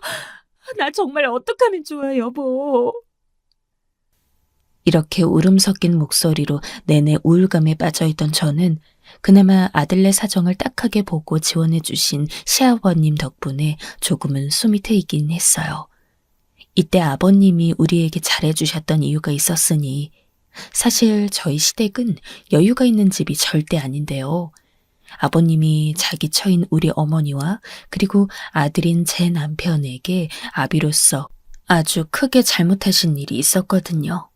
그때 눈치를 보고 집에서 쥐죽은 듯 계시다가 이때 우리가 경제적으로 힘들어한다는 걸 알고 재빨리 틈을 비집고 들어오신 거예요. 예, 아가야. 애비가 돈 얼마 줄 테니까 그걸로 애기 준비해라. 아무리 그래도 생명이 중하지 돈보다 더 중하겠냐? 이거 얼른 받아가라. 그러면서 봉투에 돈을 담아가지곤 저에게 주신 거예요. 이때 저는 남편과 같이 가려고 했지만 한사코 안 된다고 거절하시더라고요. 아범이랑은 절대 같이 오지 마. 우리 사이 별론 거 너도 알잖냐. 그놈의 자식. 이거 내가 졌다고 하면 아주 길길이 날뛸 거야. 지 애비를 아주 생원수로 알고 있으니 내가 무서워서 말이라도 걸겠냐? 아무튼 아가, 네가 알아서 잘 써라. 아버님이 이렇게 계속 저만 따로 불러서 그나마 공을 쌓으신 건 그나마 본인이 가정에 조금이라도 한 것이 있다고 언제건 주장하고 싶어서 그러신 것 같아요. 이때 저도 사정이 썩 좋지 않으니 어쩔 수 없이 불려가는 대로 갔고 그래서 돈도 받아오긴 했지만요. 그러면서도 찝찝하긴 하더라고요. 생활이 좋지 않고 남편도 월급을 밀리고 있던 터고 세금도 못 내고 밀리다 보니 그때 아버님의 손이 필요하긴 했었어요. 하지만 당시 어머님과 우리 남편에게 있어 거의 원수나 마찬가지였던 아버님은 제 눈에도 썩 존경할 어른의 모습은 아니셨어요. 당시 그렇게 순하고 순하신 어머니까지 역정을 내실 정도였거든요. 이제 네 엄마는 네 아빠랑 같이 안 살 거다. 그렇게 알아. 네 아빠 어디 가서 죽던지 살던지 난 몰라. 오늘부로 당장 쫓아낼 거고 가서 그 김마담인지 정마담 품에 가서 죽으라고 해라. 내가 진짜 네 아빠 얼굴 하루만 더 보면 숨이 차서 죽을 것 같아. 얼른 아빠 모시고 나가. 이런 말을 하시면서도 내내 부들부들 떨며 눈물을 가득 담고 계시던 어머니의 표정을 보며 참 마음이 좋지 않았어요. 아버님은 당시 바람을 아주 대차게 그것도 여러 번 피우셨어요. 본인 남편보다 10살이나 어린 나이에 시집을 오셨음에도 불구하고 몇 번이나 여자가 바뀌는 걸 봐야 했던 어머니는 나중에 본인 며느리뻘보다 어린 술집 여자를 달고 온 아버님을 도저히 볼 수 없으셨던 것 같아요. 남편은 어린 날부터 저렇게 툭하면 여자를 바꿔서 만나는 아버지를 봐왔고 그때마다 주먹을 불끈 쥐며 미움을 쌓아왔던 것 같아요. 나는 아버지처럼은 안 살 거야. 어머니는 정말 너무 고생하셨어. 나는 몇 번이나 아버지를 때리고 다 뒤엎고 싶다고 생각했어. 이제는 그럴 수도 없을 만큼 나이가 드셨지만 이젠 그것조차 비겁하게 느껴지네. 내가 맘 놓고 미워할 수가 없잖아. 남편은 평소 말이 없는 사람이라 속 얘기를 잘 하지는 않는 편이었는데요. 그간 쌓아두었던 것을 저에게 털어놓고 없애버리고 싶었던지 옛날 얘기를 엄청나게 하더군요. 아버지는 내가 웬만하면 우리 아버지니까 이런 말 하고 싶지 않지만 정말 너무해. 아버지는 결혼도 하면 안 됐고 자식도 낳으면 안 됐어. 이때 보니까 여자들을 그렇게 만나는 와중에 집도 떠나 계시면서 생활비도 거의 안 주시고 어머니가 친정에 돈을 빌려다가 틀어막으면서 우리 남편을 키우셨었나 봐요. 심지어 외간 여자와의 사이에서 딸도 둘인가 낳아와가지곤 집이 아주 난장판이 되었었다더군요. 어느 날 아버지가 나보다 한 2살 어린애들을 데려온 거야. 그때 어머니는 정말 제정신이 아니셨어. 왜냐하면 나랑 그 정도밖에 차이가 안 난다는 건 어머니가 나를 낳고 한창 힘들 때 아버지는 밖을 돌면서 계집질을 했다는 증거니까. 그때 어머니는 진짜 순수하게 우리 아버지가 멀리 지방에 가서 일만 하시는 줄 알았거든. 어머니는 그때 엄청 피오름을 토하셨고 심지어 그 애들을 떠맡기면서 또 생활비 얼마를 주고 사라지셨었다는 거예요. 그런데 저는 어머니도 참 대단한 게 그 당시 물정을 제가 몰라서 그런지 모르겠지만 저라면 안 키웠을 거예요. 고아원에 보내던지 어떻게든 했었을 수 있겠다 싶거든요. 그런데 또 그 애들을 데리고 같이 애 셋을 키우셨다고 하더군요. 아들 하나 데리고 키우기도 굶어 죽을 것 같은 그 형편에서 말이에요. 그러다 중간에 또 웬 아줌마가 나타나서는 자기 딸이라고 한 명을 데리고 가버렸어. 엄마가 없을 때 집에 우리들만 있는데 말이야. 그날 나도 혼란스러워서 머리가 다 아팠어. 결국 그런 상태로 어머니는 남은 여자아이를 계속 데리고 먹이고 키우셨고, 우리 남편이 군대를 가고 그 여자애가 20살이 될 쯤까지 같이 지내셨대요. 이후로는 자기 삶을 살겠다며 나갔다더군요. 자기도 면목이 없었겠지 뭐. 그나마 좀 착하고 분수를 아는 애였어. 아무튼 우리 어머니는 대체 뭔 생각으로 개까지 떠맡아 키우셨는지 아직도 이해가 안 가. 몇 년에 한 번씩 집에 들어오는 아버지를 꼬박꼬박 밥까지 차려줘가면서 말이야. 이런 얘기를 듣고 있는데 제가 어떻게 아버님을 인격적으로 존경할 수 있겠어요? 연애 시절부터 결혼 생활 내내 점잖고 자상하던 우리 남편 같은 사람이 그렇게 증오하고 치를 떨어하는 게 이해가 가긴 하더라고요. 하지만 그것도 그거지만 그런 모습을 닮지 않겠다는 남편의 바람은 참으로 가련하고 안쓰럽긴 해요. 그런데 일단 그런 계집질은 아내에서 정상이라고 보여진다 쳐도 실속이 없다 보니 늘상 돈도 어디서 떼어오고 사기를 당하기도 하고 그러고도 쫓아가서 모진 말을 조금도 못하는 거예요. 그러다 보니 매번 그런 나쁜 역할들은 제가 쫓아가서 다 하게 되었답니다. 남편은 중간에 몇 번이나 사업을 엎었었거든요. 회사를 그만두게 된 뒤 어디 체인점 사업도 하고 투자도 하고 그렇게 몇 번이나 옮겨 다니면서 뭔가를 했었어요. 그래도 도무지 생활은 나아지지 않고 나중에는 빚도 지게 된 거예요.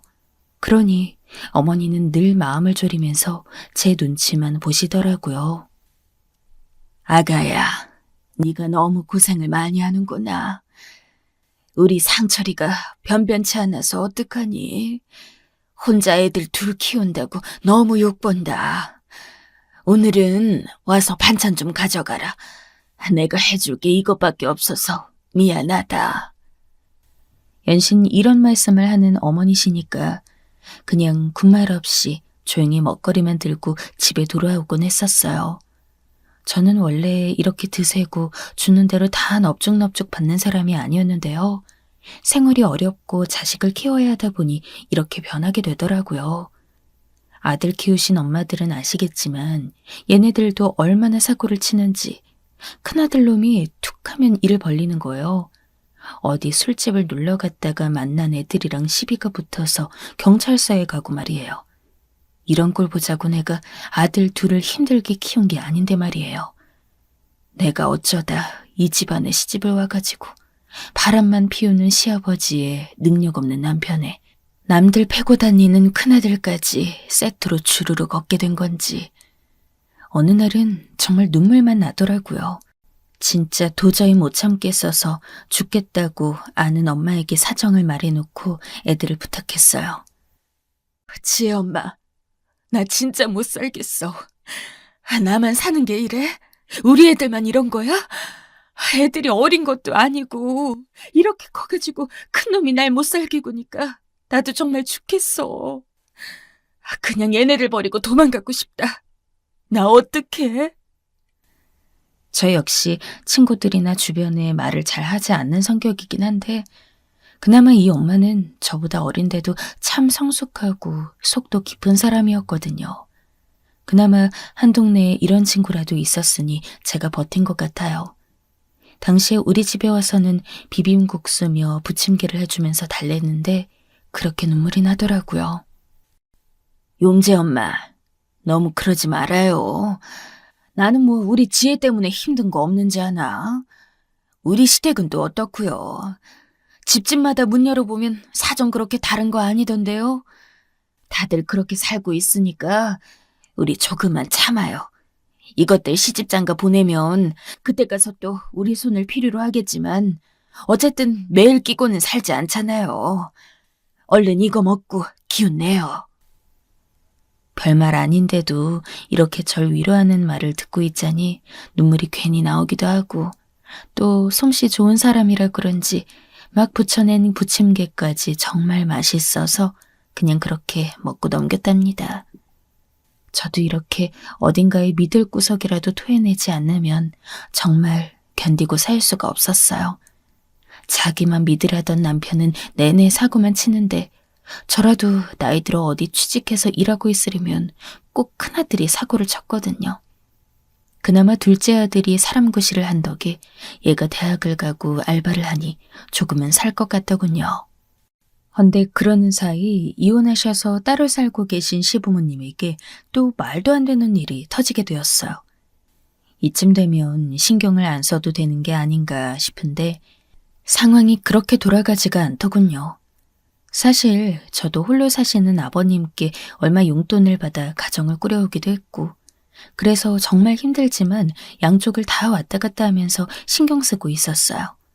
그러다가 애들이 좀 크고 우리 가정만의 문제도 터지다 보니 이전만큼 시부모님 신경을 못 썼어요. 어머님도 생활이 어려우신데 아주 작은 단칸방에서 폐지를 팔아가며 살고 계셨고 아버님은 그나마 어디 작은 빌라에서 살고 계셨거든요. 제가 알기론 아버님 댁이 어머님 친정보다는 형편이 좀 더 나으셨던 것 같아요. 그런데 그랬으면 평생 고생만 해왔던 처에게 조금이라도 이혼할 때 더 떼주셨으면 좋았을 텐데 말이에요.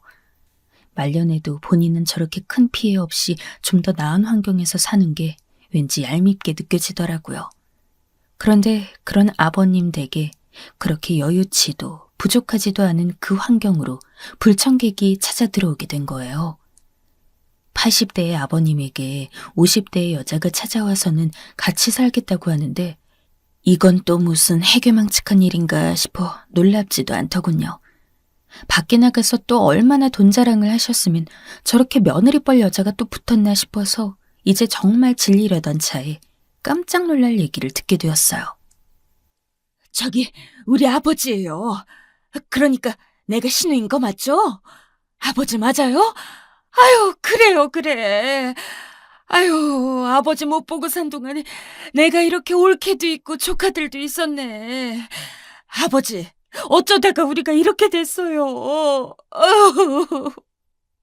이렇게 갑자기 나타나서 우악스럽게 아버님 팔을 붙잡고 놓지 않는 여자는 자칭 딸이라고 하는 저에게 있어서 신호가 되는 사람이었어요. 그러니까 옛날에 아주 지나가듯 대충 들었던 아버님이 외부에서 나온 딸들 중 한 명이었던 거예요. 남편 말로는 중간에 엄마라는 사람이 와서 찾아갔던 그 여자이고 잘 기억도 안 난다며 기막혀 하더라고요. 우리 집에서 산 기간도 얼마 안 됐어.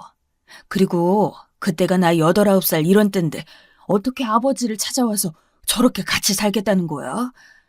저건 보나마나 틀림없어. 알량한 아버지 돈이 탐나서 저러는 거야. 우리 아버지 돈이 뭐 얼마나 된다고. 그러고 보니 그 사람은 옷차림도 매우 천박했고 아무리 봐도 남편이나 내 연배인데 어울리지 않게 화장도 시꺼멓고 새빨갛게 아주 진하게 했더라고요. 그리고 어딜 봐도 생활을 제대로 하고 있는 것처럼 보이지도 않았고 말이에요. 그런 와중에 어떻게 아버님을 찾아낸 건지 작은 20평대 빌라에서 혼자 살고 있는 자기 아빠와 같이 살겠다고 우기더군요. 내가 왜 우리 아버지랑 못 살아야 하는데.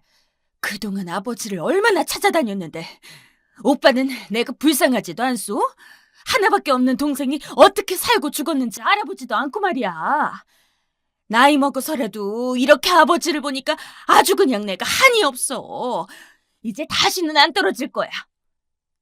이러면서 얼마나 말을 상스럽고 기분 나쁘게 하는지 몇 마디 하지도 않은 우리 부부에게 마구 화를 내는 거예요. 그러면서 아버님에게는 연신 울어대며 몇 번이나 넙죽 절을 했다가 일어섰다가 무슨 말도 안 되는 황당한 행동들을 하고 있더군요. 더 황당한 건 아버님이 태도였어요. 아이고 미야, 그렇지 그렇고 말고 아들놈 하나 있는 것이 저렇게 날 원수 보듯 하는데 딸내미가 이래서 최고라고 하나 보다. 에휴, 너라도 옆에 있으니 내가 얼마나 든든한지 몰라. 애비 사는 날이 얼마 안 되겠지만 계속해서 같이 살자꾸나. 아버님은 그렇게 내심 우리 남편에게 서운한 게 많았던 듯이 쏘아보시면서 말씀을 하는데 그 말에 남편도 욱했던지 그만 일어나자고 하더군요. 그런데 참 너무 웃긴 것 같아요. 저는 이날로 인해 생전 없었던 시집살이를 하게 되었지 뭐예요. 아버님 댁이 저희 집이랑 가깝긴 했지만 신우는 무슨 일만 있으면 저를 불러다가 밥을 해라 뭐를 해라 하면서 시키더군요. 올케 언니, 우리 아버지가 그렇게 용돈도 챙겨주고 몇백만 원, 몇천만 원씩 쥐어줬었다며? 그런데 왜 며느리 구실을 안 해? 돈 받을 때는 며느리고 아닐 때는 남이야? 아니, 자기가 언제부터 절 봤다고 이렇게 막말을 해대는 건지 진짜 끝도 없이 질러대더라고요. 하지만 이 말을 다 저는 받아들일 수가 없었던 것이 몇백만 원, 몇천만 원이라뇨. 아버님이 저를 불러다가 돈을 얼마 주셨던 것은 감사했지만 딱 100만 원 주셨고 그것도 몇 달 나눠서 30 얼마씩 봉투에 넣어서 주셨어요. 그건 정말 애들 어릴 때 둘째 낳기 전 분유값도 막막할 때의 일이고요. 그 당시야 적지 않은 돈이었고 저도 그때 일말의 감사 표시로 음식도 해다 드리고 표현도 했었거든요. 그런데 그게 왜 갑자기 몇천만 원까지 눈덩이처럼 불어가지고는 며느리 노릇을 한 해 만에 막 따지는 건지 모르겠어요. 아버님은 왜 그런 얘기를 몇십 년 만에 만난 딸한테 하신 건지도 모르겠고요. 아무튼 저는 이게 구실이 되어 꽤 어이없는 명령을 듣게 되었어요. 나 너무 화가 나가지고 안 되겠어. 당분간 언니가 와서 우리 아버지 좀 봐드리고 음식도 좀 챙기고 해. 떨어져 살았던 나보다는 언니가 우리 아버지 입맛도 잘할 거 아니야. 반찬도 좀 해오고 말이야. 그 나이 되어서 시아버지 안 모시고 사는 게 어디야? 가끔 와서 청소라도 하고 밥이라도 해야지. 이러면서 저를 막 부려먹으려 들더라고요. 남편에게 말하려다가도 수십 년 전이긴 하지만 남편 모르게 아버님께 받았던 돈이기에 딱히 말하기도 참 찝찝했어요. 남편도 몸이 이때 자꾸 하는 일마다 안 되고 허리까지 다쳐서 집에 누워있는 모양새가 되었는데 가장이나 마찬가지인 저에게 저런 일까지 시키려 드니까 진짜 납득이 안 가더군요. 그래도 그냥 일단 참았고 생각해보면 제가 실제로 아버님을 많이 못 챙겨드린 것 같긴 해서 드나들긴 했어요.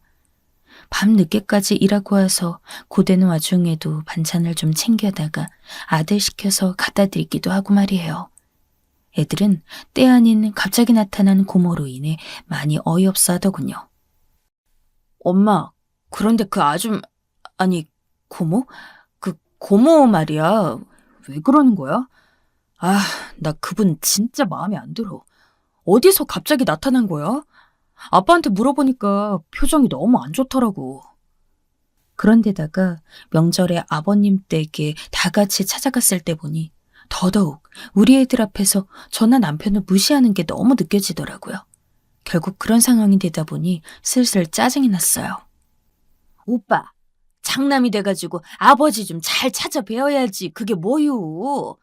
몸 아프다고 해봤자 80 노인네보다 더 힘든가? 올케 언니도 그래. 저번에 해온 거 보니까 냉장고에서 다 시어 빠질 때까지 또 그냥 놔두고 모른 척했더만. 에휴, 이러다가 노인네 혼자 굶어 죽어도 모르겠어. 내가 없었으면 진짜 어떻게 할 뻔했어? 아버지, 그렇죠. 제가 있으니까 아버지 좋으시죠? 이러면서 엄청 밉살스럽게 말하는 거예요. 아버님은 또 거기다 대고 허허거리며 웃고 계시고 말이에요. 그런데 실제로 이때 아버님 건강이 별로 좋아 보이지 않아서 약간 걱정되긴 했었어요. 몸이 안 좋으시긴 한지 눈도 엄청 작아지시고 주름도 늘어지시고 평소보다 잘 드시지도 못하더군요. 그나마 정말 딸내미가 저렇게 와서 마음이 편하신 건가 싶어서 그런 부분은 다행이다 싶었고요. 헌데 얼마 안 돼요. 아버님이 돌아가신 거예요. 그렇게 신우와 산 지 3년도 안 되어서 말이에요. 이날 신우가 전화를 급히 걸어와서 사정을 알게 되었고 저희들도 마음의 준비는 하고 있었지만 막상 이런 사실을 알고 나니 기분이 침울해지더군요. 하지만 이후 또 사건은 터지게 되었으니 가뜩이나 감정이 좋지 않고 불쑥 튀어나온 모양새가 싫었던 신우가 우리를 불러놓고 으름장을 놓지 뭐예요. 오빠, 올케 언니, 잘 들어. 아버지가 가시기 전에 나한테 집이랑 재산 다 주신다고 하셨어. 평소에 오빠한테 서운한 게 많으셨던 것 같더라고. 그래서 이거 봐봐. 이렇게 유언장도 쓰셨고 나한테, 응? 이 장미희한테 다 주신다고 하셨어. 에휴, 아쉽지만 사정이 그렇게 됐어. 무슨 말인지 알지? 남편은 그간 아버님이 얼마 안 되는 재산에 대해 어떻게 해야 할지 뚜렷하게 생각은 안 했었어요. 아버님과 사이가 별로 좋지도 않았고 얼굴을 보러 왕래한 적도 거의 없고 실제로 아버님이 서운해하신다고 해도 뭐 당연한 일이라고 생각은 해요. 그런 차에 배다른 여동생이 저렇게 나타나서 모시고 산다고 할 때 이런 부분을 예상 안 했던 건 아닐 거예요. 그렇지만 이건 정말 상황이 아다르고 어다른 것 같더라고요. 그건 남편이 결정하고 말 일이지. 자기가 뭔데 갑자기 툭 튀어나와서 몇 년 살고는 노인네 돈을 다 가로채가려고 하나요? 이때 남편도 좀 격앙된 목소리로 말하는데 그러다 둘의 싸움이 점점 격해지게 되었어요. 미희 너, 그러는 너는 네가 아버지한테 뭘 잘했다고 그걸 네가 다 가져갔는데? 네가 아버지랑 산 게 몇 년이야? 아버지 챙겨드리고 뒤치다꺼리도 이 사람이 다 했지. 네가 했어? 어떻게 그렇게 당당하게 이렇게 잽싸게 돈 얘기부터 딱 잘라서 도장을 찍냐? 남편답지 않게 엄청나게 괴성을 질러가며 싸우더군요. 몸도 성치 않아 다리를 질질 끌어가며 온 사람이 그렇게 역정내는 걸 보니 정말 마음이 좋지 않았어요. 그런데 이놈의 신우도 보통 억센 인간이 아니어서 덩치는 드럼통처럼 크고 키는 멀대같이 커가지곤 아주 멱살을 잡을 기세더라고요. 눈이 시뻘개져가지곤 아버님 남은 재산을 절대 나눠주지 않겠다는 각오가 아주 억세 보였어요. 오빠는 그래도 엄마 아빠 다 차지하고 자랐을 거 아니야. 나는 평생 엄마 옆에서 별 못 들을 욕을 다 먹어가면서 살았다고. 그렇게 힘들게 살아온 내가 왜 아버지한테 이 정도 보상받는 게 나빠? 이깟 빌라며 돈푼 얼마나 안다고. 이대로 해봤자 정말 보기 추잡한 말도 안 되는 유산 싸움으로 감정만 더 험악해질 것 같아서 더 길게 얘기할 수가 없었어요. 제가 뜯어말려서 억지로 데리고 나왔지만 남편은 내내 비참한 얼굴을 하고 있더군요. 끝내 상황은 좋지 않고 주변에 물어보니 어쩌다가 그런 상태가 되었냐며 다들 혀만 찢찢 차는 거예요. 아유, 그렇게 되었으면 결국 소송해야 될 거 아니야. 그 유류분인가 뭔가로 소송해야 돼. 혼외자가 끼면 그렇게 복잡하고 지저분해지는 거야. 정미 씨, 마음 독하게 먹어야겠다. 가뜩이나 먹고 살 돈도 없고 힘들어 죽겠는데 소송이라니. 진짜 머리가 아파서 감당이 안 되더라고요. 남편 몸도 안 좋아서 저만 혼자 벌이를 감당하느라 괴롭고 그간 못 챙겨드렸던 어머니는 더더욱 형편이며 몸이 안 좋으셨어요. 그나마 이렇게 힘들어하는 저를 보고 막내 아들이 좀 신경을 써주더군요. 자기가 인터넷으로 이것저것 알아보더니 직접 그 말도 안 되는 고모를 만나러 가지 않고도 일을 처리할 수 있도록 했어요. 이 과정에서도 무척이나 지리멸렬하고 지저분한 싸움이 일어나긴 했지만 어찌저찌 처리된 것만으로도 다행이라고 생각은 들더군요. 한편으로 남편은 정말이지 아버님은 돌아가시고도 이렇게 일거리를 만든다며 진저리가 난 것 같았어요. 그렇게 피말리는 싸움을 하다가 돈도 얼마 받은 것도 아니었거든요. 이때 정말 어찌나 지치던지 한동안 저는 일도 그만두고 싶을 정도로 진이 빠져 있었어요. 남편은 그 사이 집안 살림도 했지만 이제 애들도 다 큰 집에서 큰 도움도 되지 않더군요. 애들도 클수록 지들 앞가림을 하면서 슬슬 부모 곁을 떠나야 하는데 하나같이 능력 없는 부모 탓만 하면서 어떻게든 더 빌붙어 있으려고 하더군요. 특히 큰아들 놈이 말이에요. 그래도 둘째가 그나마 이때부터 취업을 해서 조금씩 돈벌이를 하고 있었어요. 사실 그런다고 해봤자 빚도 적지 않은 우리 집은 여전히 나아질 형편이 아니었고 말이에요. 그런 와중에 생각보다 너무 어머니를 오래 돌아보지 않았던 것 같더군요. 이상하게 그날따라 어머니 생각이 많이 났어요. 평소에 왕래가 많지 않고 어머니는 먼저 본인이 연락도 전혀 안 하는 분이었거든요.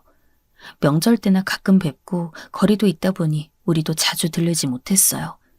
그나마 남편이 운전 가능할 때에는 어머니께 다녀오곤 했는데 허리를 다치고 난 뒤 택시 타고 몇 번 못 갔거든요. 거의 명절 이후로 수개월이 지난 것 같아서 한번 전화를 걸어봤는데요. 혼자 사는 노인이 전화를 안 받으시니까 기분이 썩 편치는 않더라고요.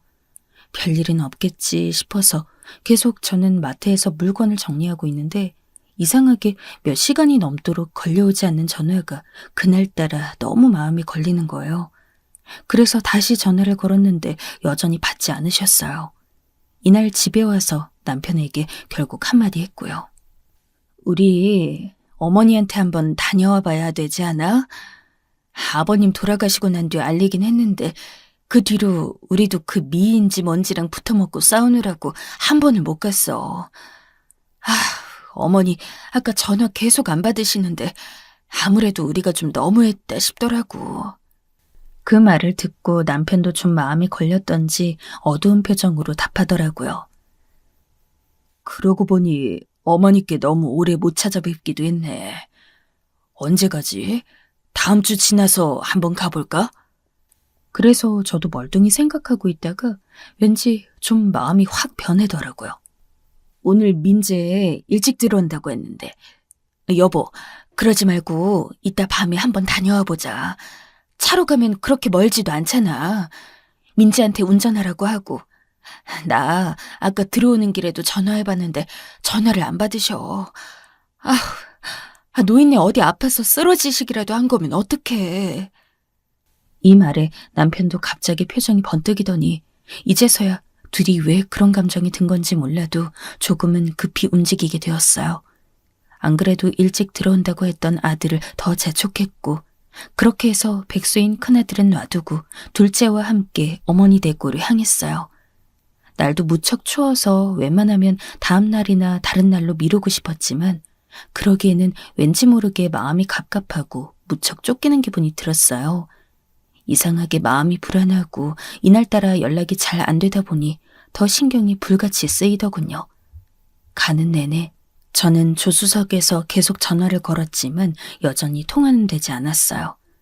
아무리 연락이 안 된다고 해도 이렇게까지 안 될 수가 있나 싶었어요. 이전에도 가끔 전화 드리면 적어도 2-3시간 안쪽으론 금방 전화가 다시 왔던 분이거든요. 그렇게 해서 우리는 허겁지겁 도착했고 자그마한 연립 아래 지하 단칸방인 어머니 댁 문을 계속해서 두드렸어요. 벨을 누르고 또 누르면서 말이에요. 어머니 저희 왔어요. 문 좀 열어주세요. 아범이랑 저예요. 민재도 왔어요. 하지만 인기척도 없는 것 같고 아직 그렇게 늦은 저녁 시간도 아닌데 집안이 뭔가 더 싸하고 차가운 것 같은 냉기가 느껴지더군요. 불도 안 켜져 있고 말이에요. 자그마하게 틈새로 작은 창문이 있는데 꽤 노후한 집에다 지하라서 그런지 완전 칠흑처럼 어두웠어요. 결국 안 되겠다 싶어서 이 집으로 이사 오실 때 기억을 더듬어 1층인가 2층인가를 벨을 눌러가며 주인집을 찾았어요. 어머니가 여기 이사 오신 지 그리 오래된 것도 아니라서 저도 기억이 잘 나지 않았답니다. 그렇게 해서 주인집을 찾았고 여분의 키를 받아서 열어보게 되었는데요. 그런데 그 이후로부터는 저도 딱 그 문을 열기 전까지의 기억만 계속 갖고 싶을 정도로 가슴이 답답하게 죄옵니다. 사람의 일생이 어쩌면 이럴 수 있는지, 아니 왜 이래야 하는지 모르겠어요. 아프고 힘들어 본 사람만 이해할 수 있다고 하지만 고생을 많이 해본 사람들끼리는 막연하게 두려움을 갖게 되는 것 같아요. 혹 저 힘들고 비참해 보이는 모습이 나에게 있어 또 미래가 되는 건 아닌 걸까 싶은 허탈한 두려움 말이에요. 그런 일이 없을 거라고 바라는 자체가 너무 괴롭고 사치라고 느껴질 정도로 문 안에서 보여진 모습은 마치 꿈처럼 절망적이었어요. 얼마 지나지 않아 바로 털썩 주저앉은 남편을 보며 성치도 않은 허리로 뒤늦게 어머니를 찾아온 남편의 저 허망한 눈을 저 역시 같은 엄마의 심정으로서 얼른 손으로 덮어 가려주고 싶더군요. 숨을 들이쉬는 소리조차 내기 조심스러웠던 그 시간이 지나 우리는 그 광경에 대해 겨우 받아들이게 되었어요. 그리고 왜 이런 일이 일어난 것인지 매우 산만하게 생각하게 되었어요. 너무 외로우셔서 혹은 생활이 힘드셔서 그랬던 것인지 도무지 우연으로 일어난 일은 아니기에 이 일은 어떻게건 연결짓기가 어렵더군요. 체구도 작으신 노인이 어쩌다 이렇게 가실 생각을 했던 것인지 보는 내내 참담하고 울음이 밀려왔어요. 집안 구석구석의 상태가 어머니가 이런 극단적인 선택을 하실 수밖에 없다는 답이 되어준 것은 아닌지 점점 머리가 어지러질했어요. 우리도 마찬가지로 어렵고 내 식구가 복닥복닥 싸우고 늘 우울한 기운이 있었어요. 하지만 그런 와중에도 혼자 계신 어머니는 더 외롭고 힘겨운 생활 안에 계셨더군요. 없는 살림에도 애들 먹이려고 고생하셨고 깔끔하게 살아오셨던 분이 집 여기저기 폐지며 빈병이며 온갖 것들이 꽉 차 있는 데다가 설거지도 안 되어 있는 부분을 보니 다른 집처럼 느껴지기도 했어요. 도저히 어머니의 살림 같은 느낌이 들지 않았거든요. 그만큼 어머니는 언제 어디서부터 이런 것들을 놓아버리신 것인지 알 수가 없었어요. 엄마, 할머니, 어떻게? 와중에 아들은 흐느끼며 저에게 할머니 상태를 물어보고 있으면서도 자기 아빠의 팔을 부여잡고 있더군요. 할머니의 아들인 자기 아빠가 할머니의 이런 상태를 보고 어떻게 받아들일지 몹시 두려웠던 것 같아요. 그나마 참 남편에게는 미안하게도 그 와중에 그나마 이성을 갖고 있었던 제가 여기저기 연락을 했고 이 상황을 수습하기에 이르렀어요. 남편은 할 일 없이 눈물만 흘릴 뿐 울음의 소리 외에 그 어떤 소리도 입 밖으로 내지 못하더군요. 나중에 꼬깃한 종이도 발견했는데 차후 이걸 남편에게 보여주니 결국 크게 통곡을 하고 말았습니다. 엄마가 이렇게 가서 미안하구나. 엄마도 이제 그만 쉬고 싶다. 니처랑 용재, 민재랑 잘 살아야 한다. 몇 자 적지 않은 어머니의 말에는 저를 향한 내용도 있었어요. 아주 짧은 내용이었지만 첫 줄부터 가슴을 퍽 하고 울려오는 게 느껴졌어요. 용재 애미야, 우리 아들과 사느라 고생 많았겠다. 이거 아버님이 옛날에 주신 거다. 너희 생활에 보태라. 이렇게 말을 맺으며 같이 놔두신 건 작은 상자 안에 있는 다이아 반지였어요. 예전에 몇 번 이사를 도울 때에도 어머니가 보여주신 적이 있었는데 당시 말씀하시기로 아마 꽤 오래전에 받으신 것 같았어요. 그때 어머니가 몇 번 말씀하셨었거든요.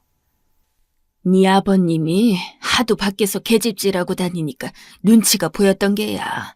이런 걸 나한테 사다 주지 뭐냐. 내가 이런 거 필요하다고 했겠냐? 다 필요 없어. 집에나 들어앉아 생활비를 줬어야 할 거 아니야. 에휴. 한창 제가 신혼일 때 보여주시면서 어머니는 그때 우스갯소리로 나중에 유품으로 줄 테니 너나 가지라고 하셨던 반지예요. 그게 그렇게 오래지 않은 것 같은데 이렇게 이런 계기로 상상도 하지 못했던 때에 정말 말 그대로 유품이라는 상태로 보니 기분이 이상했어요. 어머니는 항상 본인 아들 부부의 생활을 걱정하셨고 허리가 다친 이후에 아들이 폐가 될까봐 늘 마음 쓰곤 하셨어요. 그러다가 중간쯤 일어난 아버님과 새로 들어온 신우로 인한 분쟁을 잠깐 전해 들으시고 정말 너무나 괴로워하시고 힘들어하셨어요.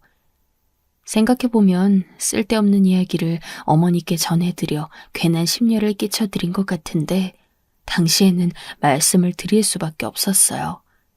그 여자가 하도 자기가 딸이 맞다고 주장하는 통에 어머니의 의견을 여쭐 수밖에 없었거든요.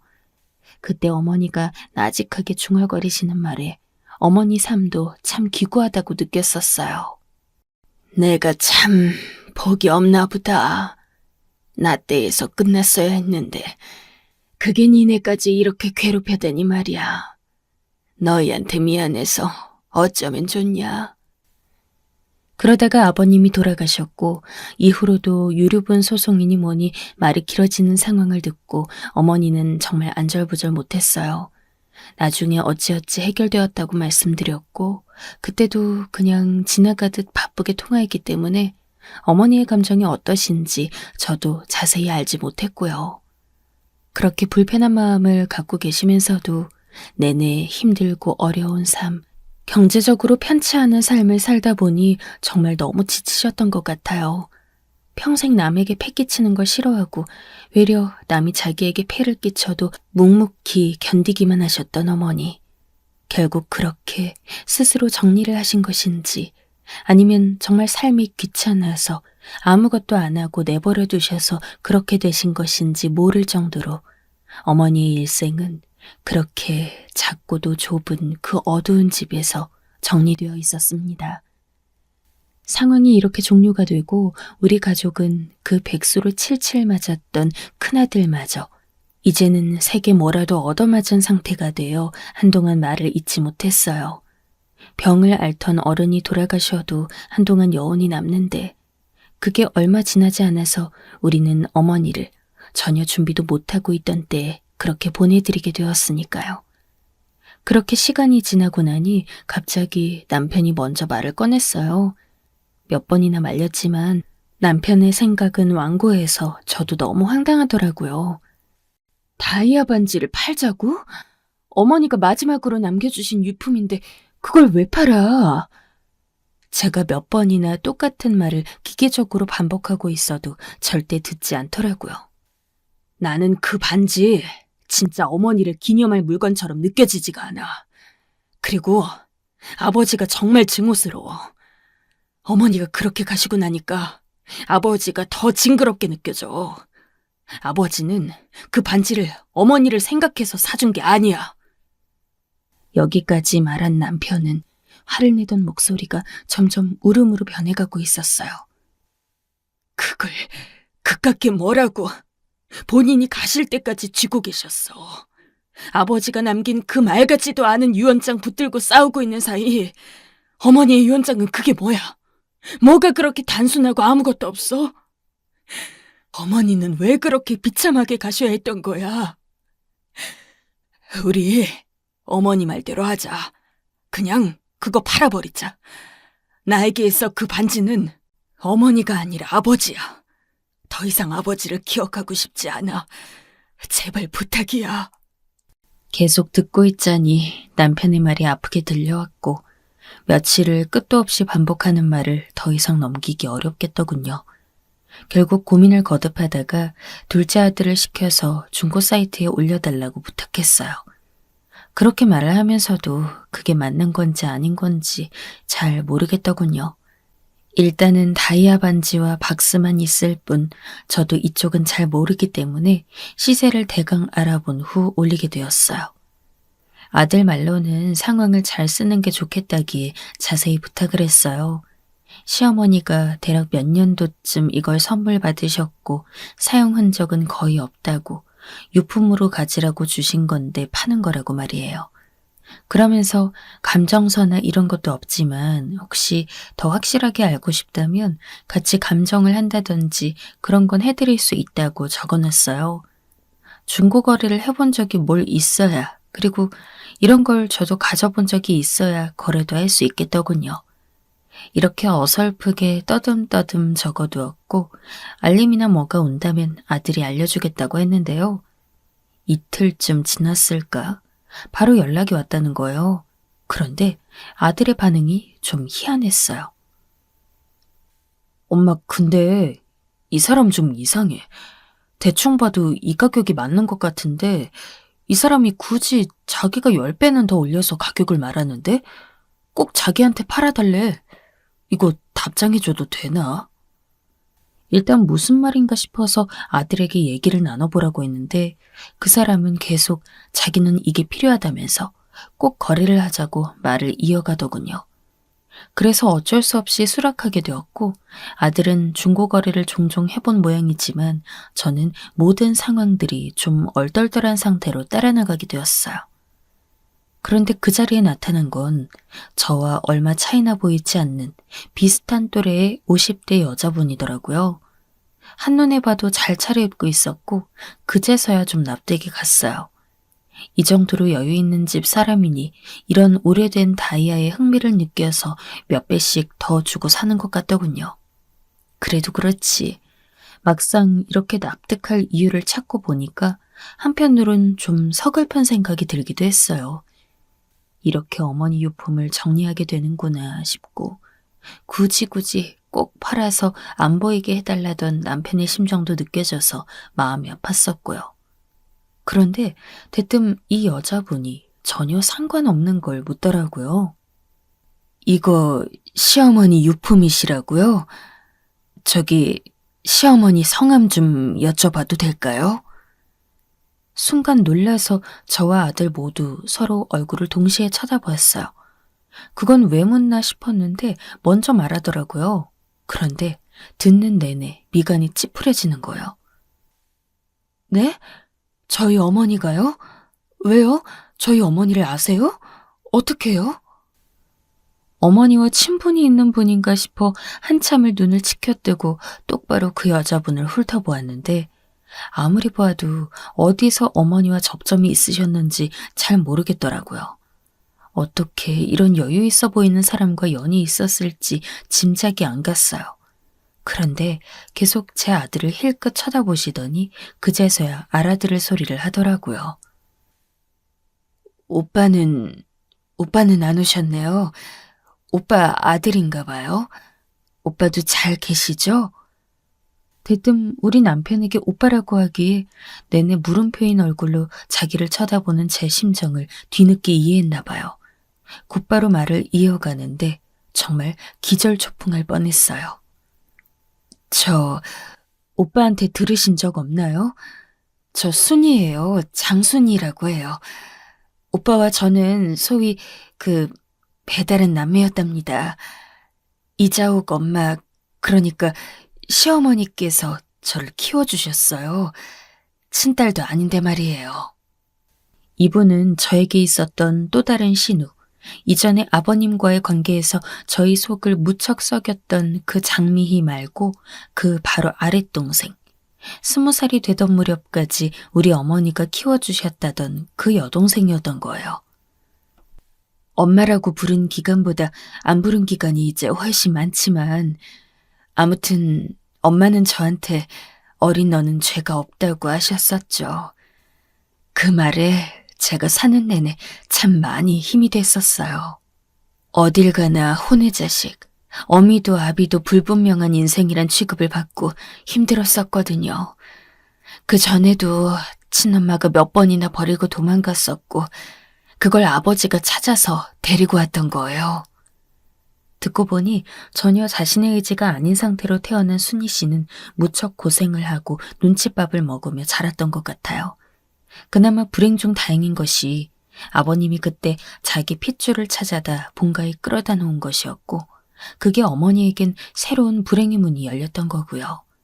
그럼에도 불구하고 말 그대로 정말 어린 네가 무슨 죄냐며 거두신 어머니가 대단하게 느껴지더군요. 너무 죄송했는데 오빠나 저나 조금도 차이를 두지 않고 잘해주셨어요. 매를 때리거나 싫은 소리 한 번도 한 적 없고요.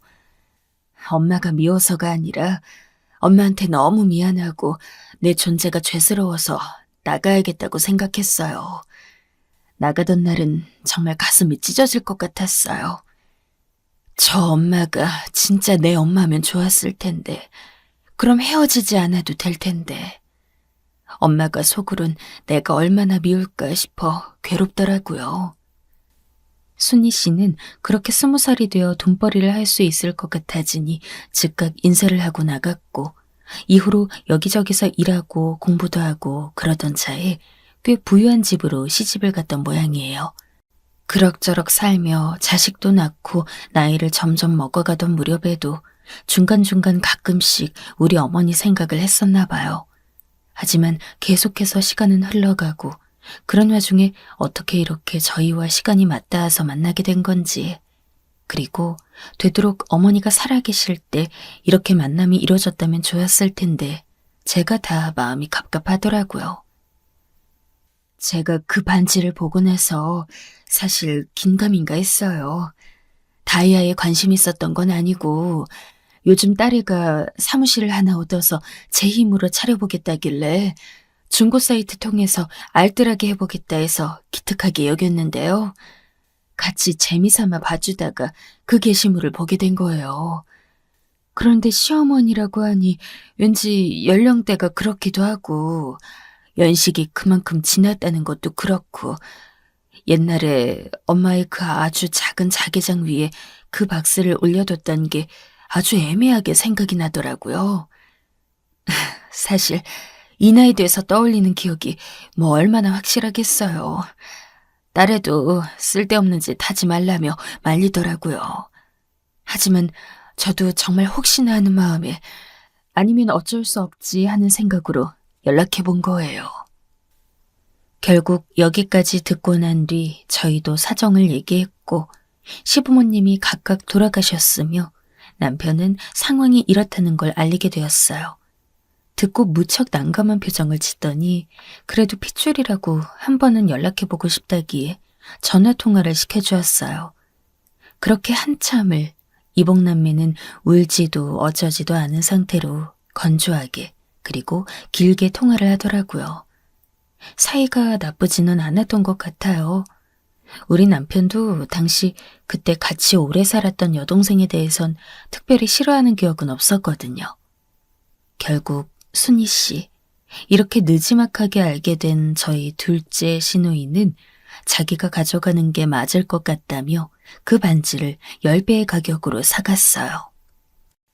오빠는 이게 그렇게 싫다지만 나는 아버지가 나를 데려온 값으로 엄마에게 선물한 것 같아요. 그리고 엄마는 그걸 간직하고 있었고요. 그러니 내가 책임지고 값을 내는 게 맞아요. 이걸 제가 물려받을 수 있어서 엄마한테는 감사할 뿐이에요. 이렇게 해서 상황은 마무리가 되나 했는데 이후로 아직까지도 둘째 신우와 연락은 계속 이어지고 있어요. 몸이 불편한 이복 오빠가 안 되었는지 수술비를 대줄 테니 좀 더 큰 병원에서 제대로 검사를 받아보자고 하더군요. 저희 집에도 두어 번 선물을 사들고 찾아오기도 했었고 조카랍시고 우리 애들을 챙겨주기도 했고요. 한편으로 고맙기도 하고 한편으로는 이 둘째 시누이의 인생 또한 짠하게 느껴지기도 해요. 가장 힘드셨을 것은 당연히 우리 어머니시고요. 당신은 그렇게 힘들게 사시고 보람이 없다고 느끼셨지만 본인의 손길을 기억하는 누군가가 있다는 걸 생전에 아셨다면 얼마나 좋았을까요? 저는 그게 한없이 안타까울 뿐입니다.